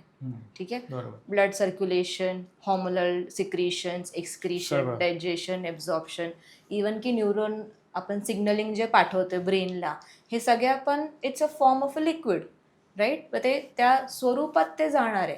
आणि जर तुम्ही पाणी नाही पिलं तर हे सिस्टम तुमची बिघडणार आहे. इतके इन्फ्लमेटेड म्हणजे सुजलेले पेशंट्स येतात जे पाणीच पित नाही. दिवसाचे 3 ते 4 ग्लास मोजून पाणी पितात. आणि जर तुम्ही त्यांना बघितलं तर ते असे लठ्ठ फुगलेले, डोळ्यांच्या खाली त्यांना पफिनेस असतो, चेहरा फुगलेला असतो. पण त्याचा मेजर रिझन असतो की तुम्ही पाणीच पित नाही. पण जर तुम्ही पाण्याचं प्रमाण वाढवला तर तुमचं 2 दिवसामध्ये 1 किलो वॉटर रिटेन्शन वेट आपोआप कमी होतं. बरोबर. सो तुमची सिस्टम व्यवस्थित ठेवण्यासाठी, तुमचं हॉर्मोनल बॅलन्स ठेवण्यासाठी, तुमचं गट हेल्थ चांगलं ठेवण्यासाठी तुम्हाला पाण्याची सगळ्यात जास्त गरज आहे. पण पाणी पिण्याची पण एक पद्धत असते किंवा अन्न खाण्याची पण एक पद्धत असते. तुम्ही एक सिम्पल फॉर्म्युला आजपासून लागू करा की तुम्ही प्रत्येक घास हे लिक्विड समजून खा. ज्यापर्यंत ते पूर्णपणे लिक्विड होत नाही तुमच्या तोंडामध्ये त्यापर्यंत तुम्ही ते गिळायचं नाही. नाही. आणि जे लिक्विड आहे जसं फॉर एक्झाम्पल हा पाण्याचा ग्लास आहे तर एक सिप सिप करून तुम्हाला प्यायचं आहे. प्यायचं. तुमचं ज्यापर्यंत लाळ त्याच्यासोबत एकत्र होत नाही ते तुम्हाला डायजेस्ट होणार नाही. नाही. सो लाळाचा खूप मोठं इम्पॉर्टन्स देवाने आपल्याला फ्रीचं दिलेलं आहे. त्याचा आपण अजिबात वापर करत नाही. ठीक आहे. So water is very important. तुम्हाला दिवसातनं तुमच्या हाईट समजा 5 फूट असेल तर 2.5 लिटर पाणी पिणं गरजेचं आहे ऑन एन ॲव्हरेज. सो 2.5 ते 3 लिटर वॉटर हे अपेक्षित आहे दिवसाचं. ओके. गुळ की साखर? दोन्ही नाही. दोन्ही नाही. गुळाचा चहा पण हेल्दी असतो ना, तर आपण तर म्हणतो अरे गुळाचा चहा आहे healthy. अजिबात नाही. गूळ, मध आणि साखर हे सगळ्यांमध्ये इक्वल प्रमाणात कॅलरीज असतात. अच्छा. एक छोटा पोह्याचा चमचा जर घेतला तर त्याच्यामध्ये 20 कॅलरीज असतात. सो हेल्दी समजून, कारण त्याच्यामध्ये आयर्न आहे असं आपल्याला मिसकॉन्सेप्ट असतं, पण खूप मायनर प्रमाणात असतं. सो गूळ, मध, साखर हे सगळं पण तुमचं लठ्ठपणामध्ये ॲडिशनच करणार आहे. दिवसाची तुमची कॅलरी काउंट रोजची वाढणारच आहे, हे कमी होणार नाही. So it is all same. साखर आहे नाही आणि मध पण नाही. मध पण नाही. हां, म्हणजे डायबिटीसच्या पेशंटला म्हटलं जातं की साखर बंद आहे ना तुला, तर मग तू गूळ घे बाबा किंवा मध घे, हे ऑल्टरनेटिव्ह चांगलं आहे. पण प्लीज असं करू नका. तुमचा ग्लायसेमिक इंडेक्स किंवा तुमचा शुगर स्पाईक एवढं भयंकर वाढेल, मग तुम्हाला कळत नाही की काय कारण, ज्याच्याने मी तर साखर बंद केली पण माझी शुगर का वाढलेली आहे. तर हे एक कारण असू शकतं. सो जरी प्रोसेसिंग वेगवेगळी आहे, जरी आजकालच्या ह्याच्यामध्ये अडल्ट्रेशन एवढं जास्त आहे का काहीच प्युअर मिळणार नाहीये. मग तो गुळ असो की मधई असो, ठीक आहे, अल्टिमेटली प्रोसेस्ड आहे. हां, जर ह्याच्यात म्हणायला गेले तर जे आपलं ऑर्गॅनिक गुळ असतं किंवा मग जे दोऱ्यावाली साखर असते किंवा खडी साखर असते, हे क्वचित वापरायला हरकत नाही. ओके. त्याचा इन्शुलिन स्पाइक एवढा असतो पण कमी असतो. ठीक, म्हणजे अवॉइड केलं तेच बेटर आहे. हां, ते तर नेहमीच बेटरच आहे. तूप खाल्लंच पाहिजे. ते एक आपल्याला काय म्हणतात त्याला, आपलं पेरिस्टाल्सिससाठी खूप महत्त्वाचं असतं. पण सध्याचं जे चाललंय तर आपल्याला सगळ्यांना माहिती आहे, जे सोशल मीडिया आहे किंवा जे सध्याचं क्लासेस आहे, पिअर प्रेशर आहे, एज्युकेशनल प्रेशर, याच्यात ते तुपाचा इंटेक होत नाहीये. जसं आपण आधी खायचे, पोळीला तूप लावून खायचे, बरोबर, किंवा वरण भातात तूप टाकून खायचे, बरोबर, किंवा मग जे काही फूड्स, शिरा असायचा, हे असायचं. आता तसे पदार्थ क्वचित आपल्याला दिसतात. मग तुपाचा रोल आहे खूप महत्वाचा. तुपाचा रोल आहे महत्वाचा, पण खूप कमी आहे. It is like a supporting actor in the whole film. की आपल्या आहारामध्ये जे व्हेजिटेरियन ऑइल आहेत ते तुम्ही दिवसातनं 3 पोर्शन आणि 1 पोर्शन तुमचं सॅच्युरेटेड फॅट म्हणजे तूप असायला पाहिजे. म्हणजे जर खरोखर बघितलं आणि बोलायला गेले तर 1 टीस्पून टू 2 टीस्पून मॅक्सिमम एवढं तूप तुमच्या बॉडीला डेली जायला पाहिजे, ह्याच्यापेक्षा जास्त नाही. पण तुम्ही जेव्हा रील्स बघतात किंवा ते कॉफी विथ घी म्हणतात किंवा ते बुलेट कॉफीज म्हणतात, प्लीज हे करू नका. ठीक आहे, जे करतायत त्यांच्या मागे पूर्ण कॅल्क्युलेशन्स असतात. सेलिब्रिटीजच्या मागे हातात देणाऱ्या सगळ्या गोष्टी असतात. त्यांचं दिनाचं एक मीलचं कॅलरी, प्रोटीन, फॅटचं कॅल्क्युलेशन असतं. तुमचं आहे का? नाहीये. तुमच्या मागे कोणी बसलंय का तुम्हाला रेडीमेड सगळं द्यायला? नाही ना. मग आता पोट साफ होत नाहीये तर रात्री ते दुधामध्ये तूप टाकून प्यायचं की मग ते पोट साफ होणार. अरे पण डेली कॅलरी काउंट तुमचा वाढतोय. दिवसाचं किती तूप जातंय हे महत्वाचं आहे. तूप गरजेचं आहे पण प्रमाणात.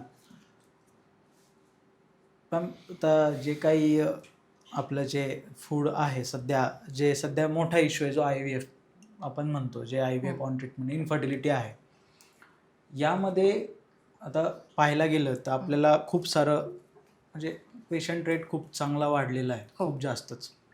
यामध्ये जे आपण डाएट डॉक्टर सांगत नाही, फक्त ते सांगतात की चांगलं खा, बरोबर, जे तुम्हाला प्रोटीन, म्हणजे असं एवढं ते स्पेसिफाय करत नाही की जेव्हा तुम्ही IVF सेंटरला जर गेले तुम्हाला ते स्पेसिफाय नाही करणार की हेच खा किंवा हे न्यूट्रिशन घ्या. तर ह्या केसेसमध्ये काय डाएट फॉलो केला पाहिजे बेसिकली, जे अफोर्डेबल पण असेल आणि इझी अवेलेबल पण असेल? त्याच्यापेक्षाही मी म्हणेल की लाईफस्टाईल आणि एकामेकाकडे वेळ देणं हे जास्त इम्पॉर्टंट आहे.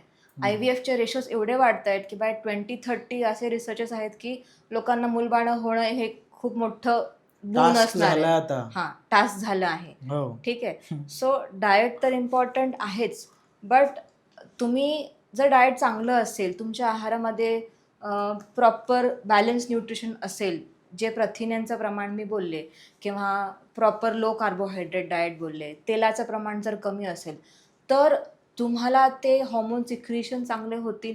तुम्हाला एकामेकासोबत बोलून वेळ देण्याचं पण मन होईल. तुम्ही एवढे दमलेले असतात by the end of the day की तुम्हाला एकामेकाशी बोलायचं पण सुचत नाहीये. मग तो बरोबर. IVF कसं तुमचं सक्सेस होणार आहे? अच्छा. आणि तो एक स्ट्रेस असतो लोकांमध्ये की ह्या पिरियडमध्येच तुम्हाला ते सगळं you have to incorporate, but practically ते मेंटल बर्डन होऊन जात आहे. सो एक बॅलन्स डाएट आणि प्रॉपर एक्सरसाइज करणंच ह्याचं सोल्युशन असेल. सोल्युशन आहे. आणि IVFचा जर विचार जरी करतायत तर दोघांनी पहिलेच 2-3 महिन्या पहिलेच डाएट सुरू करणं गरजेचं आहे. गरजेचं आहे. मग आणि ह्या केसेसमध्ये जे जंक फूड आहे, आता जे हं. कोवर्कर्स म्हणजे एक वर्क प्रोफेशनमध्ये असतात, ते हां. पॉसिबल होत नाही. हं. मग ऑलमोस्ट ते पॅकेट फूडकडे जास्त जातात. हं. कारण तिथून ते सोर्स इंटेक करायचं की अरे बाबा मला आता खावं लागेल काहीतरी, हं. म्हणून मी काहीतरी मागवते आणि खाते. हं. याचा आणि फर्टिलिटीचा किती संबंध पडतो, जे जंक फूड असतं ते? हो, जंक फूडमध्ये बेसिकली प्रोसेस्ड आहे. त्याच्यामध्ये भरपूर फॅट्स आहेत, सॉल्ट इंटेक जास्त आहे. सो ह्याच्यामुळे काय होतंय की तो स्लगिशपणा येतोय, तुमचं गट हेल्थ खराब होतंय खराब होत आहे. आणि प्लस तुमचे न्यूट्रिशनल डेफिशियन्सीज होतात. आणि हे जे असतात हे की एक पॅकेट खाल्ल्याने काही तुमचं पोट भरत नाही. तुम्हाला वाटतं की अजून एक खावं, अजून एक खावं. हो. सो फक्त तुमचं मन भरतंय, तुमचं कॅलरी रिक्वायरमेंट, प्रोटीन रिक्वायरमेंट पूर्ण होत नाही. आणि ह्याच्यामुळे मग तुम्ही रात्री डबल किंवा ट्रिपल खाताय. हां. मग तुम्हाला स्वतःला ओव्हरलोड करून घेताय. तो सगळ्यात पहिला पॉईंट आहे की जंकपासून जेवढं दूर राहता येईल तेवढं बेटरच राहणार आहे इनफर्टिलिटीच्या केसमध्ये स्पेसिफिकली. जो प्रेग्नेन्सी डाएट आपण म्हणतो, प्रेग्नेन्सी डाएट जेव्हा पण आपण हॉस्पिटलला जातो तर असंच त्याच्यावर एवढा फोकस नसतो. म्हणजे नोटीस केलं तर तुम्हाला डॉक्टर एवढंच सांगणार आहे की चांगलं खा आणि तुम्हाला जे न्यूट्रिशियस असेल तेवढंच खा, पण बरोबर. काय खा, कसं खा, कोणत्या वेळेत काही सांगत नाही. बरोबर. मग यामध्ये काय एक बेसिक थेरी, काय बेसिक आपण ऍड करू शकतो, काय काय केलं पाहिजे? एक नॉर्मल इंडियन फिमेलला साधारण 1600 कॅलरीज लागतात पर डे. बट जेव्हा तुम्ही प्रेग्नन्सी तुमची राहते तर तुमचे 500 कॅलरीजची गरज वाढते. बरोबर. हे पहिल्या फर्स्ट 3 मंथ्समध्ये, त्याला फर्स्ट ट्रायमेस्टर म्हणतात. प्रत्येक ट्रायमेस्टरमध्ये तुमचे 500 कॅलरीजची गरज वाढते. प्लस तुमच्या प्रोटीनच्या गरज पण प्रत्येक ट्रायमेस्टर 10-10 ग्रॅमने वाढते.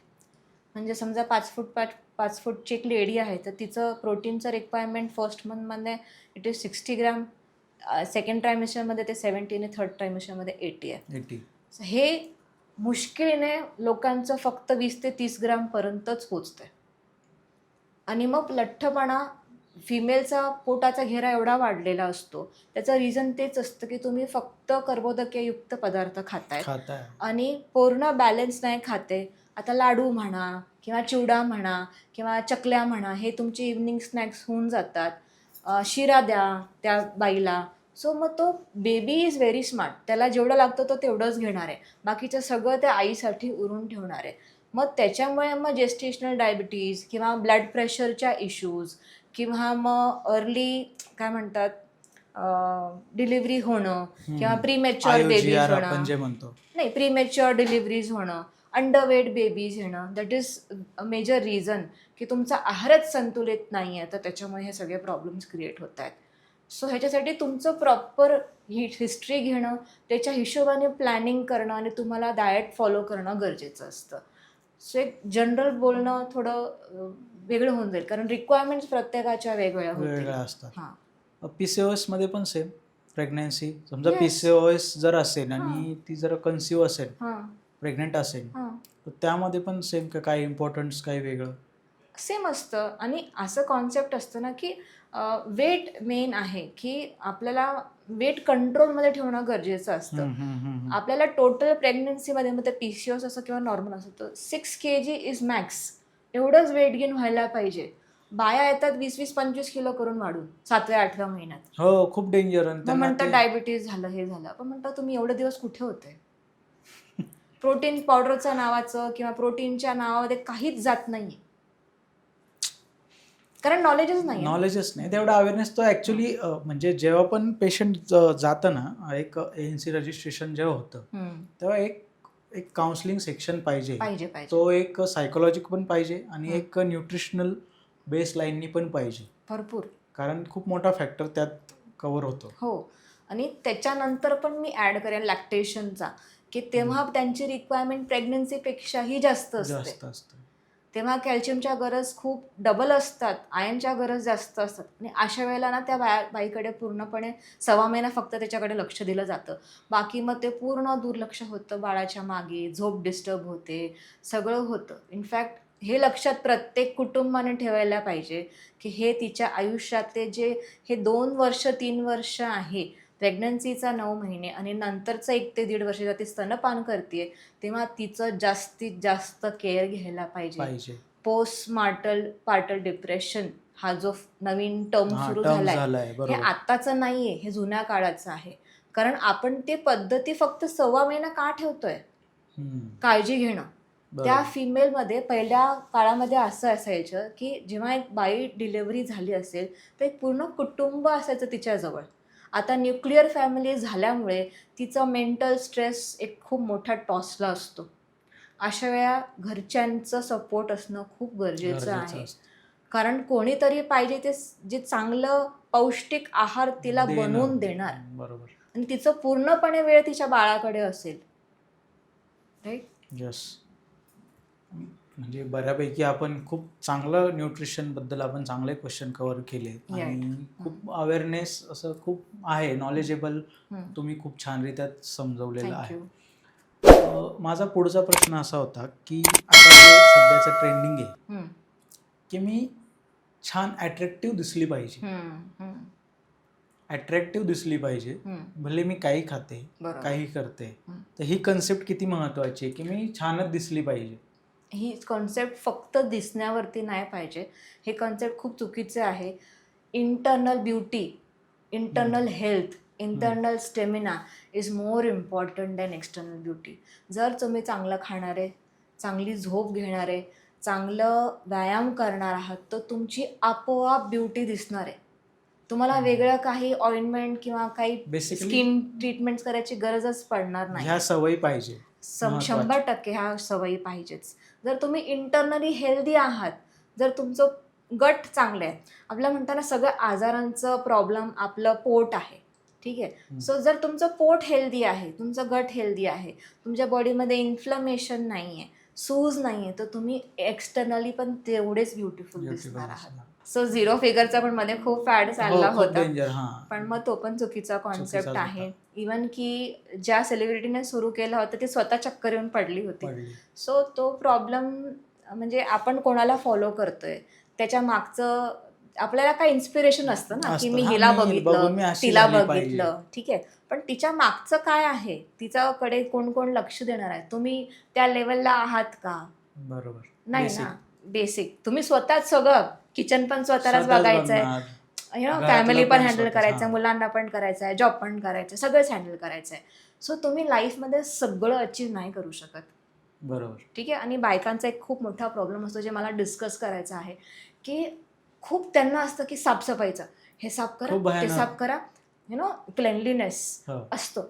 खूप चांगली सवय आहे क्लीन राहणं, घर स्वच्छ ठेवणं, वस्तू जागेवर ठेवणं, हे आपल्याला मेंटली पण खूप मोटिवेट करतं. पण असं एवढं तुम्ही त्याच्याकडे दुर्लक्ष, म्हणजे एवढं त्याच्या पाठीमागे असतात की तुम्ही स्वतःच्या आहाराकडेच लक्ष देत नाहीये.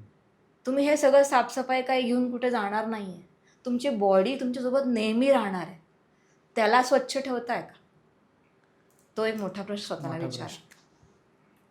असं एक काय म्हणजे असं काय तुम्ही सांगू इच्छिकाल जे फिमेल क्राऊड आहे, महिला आहेत आपल्या, त्यांना तुम्ही असं काय एक मेसेज द्याल की ज्याच्याने त्यांच्यात काहीतरी चेंज होईल? ओके.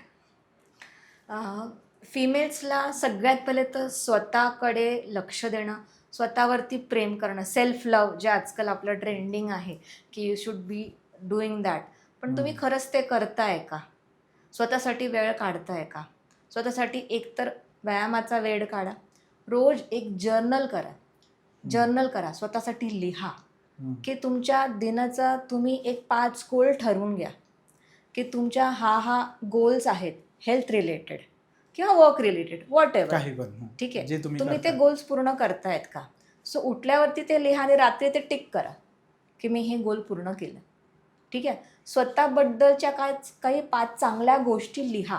जर मी आज बायकांना विचारलं ना तुमच्याबद्दलच्या 5 चांगल्या गोष्टी सांगण्यात, ते ब्लंट असतात. आम्हाला काही माहितीच नाही. म्हणजे सेल्फ अवेअरनेस पण करून घेणं गरजेचं आहे.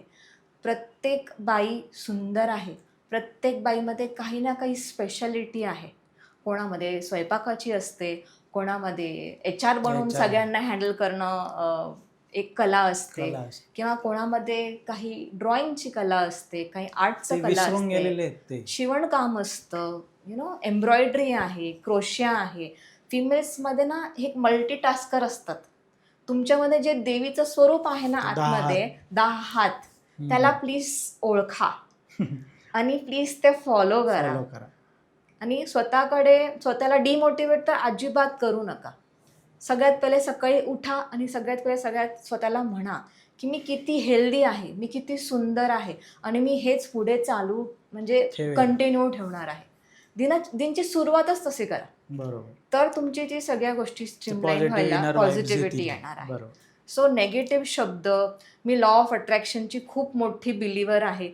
सो आज मी जे काही मी त्याच्यामुळे आहे असं मला वाटतं की माझी पॉझिटिव्हिटी किंवा स्वतःकडे बघण्याचा दृष्टिकोन, लोकांकडे बघण्याचा दृष्टिकोन, हे आपल्याला स्वतःवरती जर तुम्ही प्रेम नाही करत ना तर तुम्ही दुसऱ्यांकडनं पण अपेक्षित नाहीच करू शकत. बरोबर. ठीक आहे. स्वतःलाच तुम्ही रोज सकाळी क्रिटिसाइज करताय, मी लठ्ठच आहे, माझं जाडच आहे, मी माझी हाईटच कमी आहे, की मला हेच नाही आवडत, हे कपडे नाही होत, ते कपडे होत नाही. कारण रील्स आणि हे खूप बघतात ना बायका की मला हे किटी पार्टी आहे, हे ड्रेस घातलं, ते ड्रेस घालं. So every body is beautiful, every person is beautiful. स्वतःला प्रेम करायला शिका आणि मग आपोआप आपल्यासोबतचं जग पण तेवढंच सुंदर होऊन जाईल. मॅम आता ते एवढं सारं आपण बोललो, खूप सारं कंटेंट, म्हणजे खूप सारे सब्जेक्ट आणि खूप नॉलेजेबल आपण खूप साऱ्या गोष्टी डिस्कस केल्या. पण एवढं सध्या जे आत्ताच्या बेसलाईनवर आपण हे सगळं बोललो, बरोबर, असं काय वाटतं की पुढचे 10 वर्षात ही गोष्ट खूप जास्त चॅलेंजिंग असणार आहे, अशी एखादी गोष्ट, की असं काय वाटतं तुम्हाला की हे अवघड होऊ शकतं नंतर? स्पेसिफिकली फिमेलचं म्हणतात? फिमेल्स किंवा एक आयडियल जे एक डाएट न्यूट्रिशन बेसवर.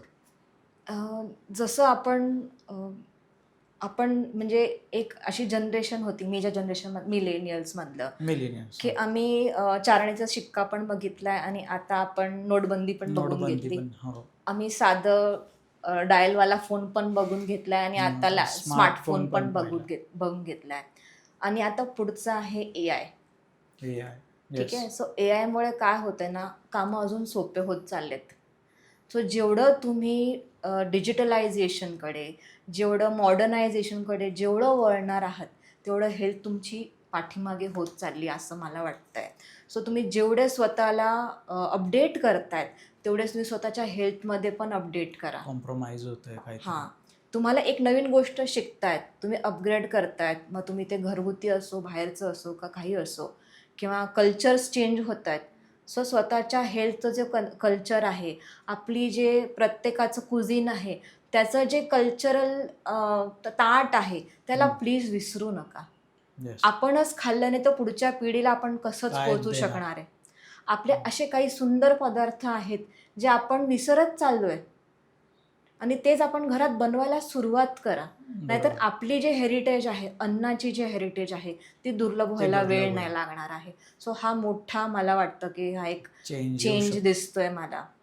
सिम्पल आहे, पूर्ण ताटापासून आपण भाजीपोळीवर आलोय. त्याच्यानंतर आपण एकदम असं मला म्हणतात पेशंट की मला क्विक फिक्स मील्स द्या, सिंगल पॉट मील्स द्या. अरे असं नसतं. You have to take efforts. कामं पण करायचे आहे, पण तो घराचा बॅलन्स पण ठेवणं तेवढंच इम्पॉर्टंट आहे. वेळाचं मॅनेजमेंट करणं थोडं डिफिकल्ट असू शकतं, मी त्याचं काही हे नाही म्हणत आहे, बट ते 2-4 महिने तुम्हाला ती थोडी डिफिकल्टी होऊ शकते. एकदा ती सवय झाली की थोडं ते पुढचं फ्युचर सिक्युअर होऊ शकतं. तर हे असं आहे हम्म. की एवढं आपल्याला सगळ्या गोष्टी फॉलो करायच्या आहेत, हम्म. स्पेशली बघणाऱ्यांना. राईट.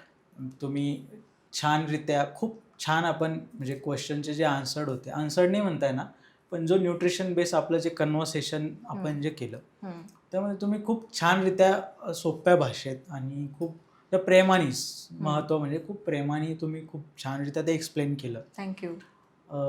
मी परत एकदा तुमचं एक थँकफुल आहे की तुम्ही आल्या खरंच. राईट. कारण हे जे टॉपिक्स असतात इझी स्टोरीज लवकर भेटतात, राईट. पण जे नीडफुल आणि युजफुल असतं ते थोडंसं कंटेंट जमा करायला वेळ लागतो आणि त्यासाठी कोणी रेडी होत नाही. बरोबर. मग त्यासाठी पण मी परत तुमच्या एकदा थँकफुल आहे की तुम्ही तेवढा अवेअरनेस दाखवला की चला बाबा मी येते, मी काहीतरी बोलू शकते. राईट. आणि खूप छानरित्या तुम्ही एक्सप्लेन केलं. हम्म. आणि जे पण आपलं ऑडियन्स आहे त्यांच्यापर्यंत गेल्यावर नक्कीच ते क्लिअर होणार आहेत, कारण छोट्या छोट्या कन्सेप्ट तुम्ही खूप छानरित्या त्या एक्सपोजर त्यांचा टाकला आणि खूप मस्त एक्सप्लेन झाल्या. थँक्यू. तर मी परत तुमचं एकदा थँकफुल आहे की तुम्ही इथं आल्या.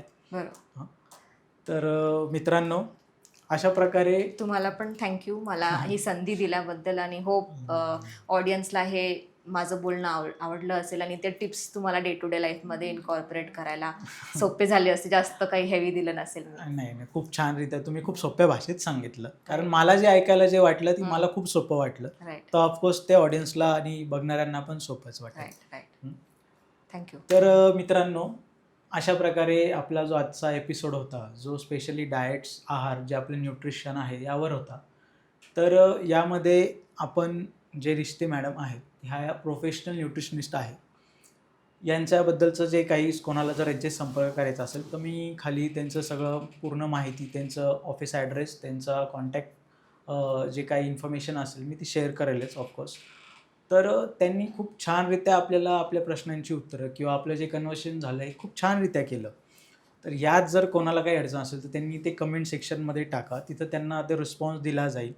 आणि हा जो एपिसोड आहे तो अशा मित्रांना किंवा अशा तुमच्या रिलेटिव्सला शेअर करा ज्यांना खरंच डाएट किंवा आहाराबद्दल अवेअरनेस हवा आहे किंवा त्यांना तो गरजेचा आहे.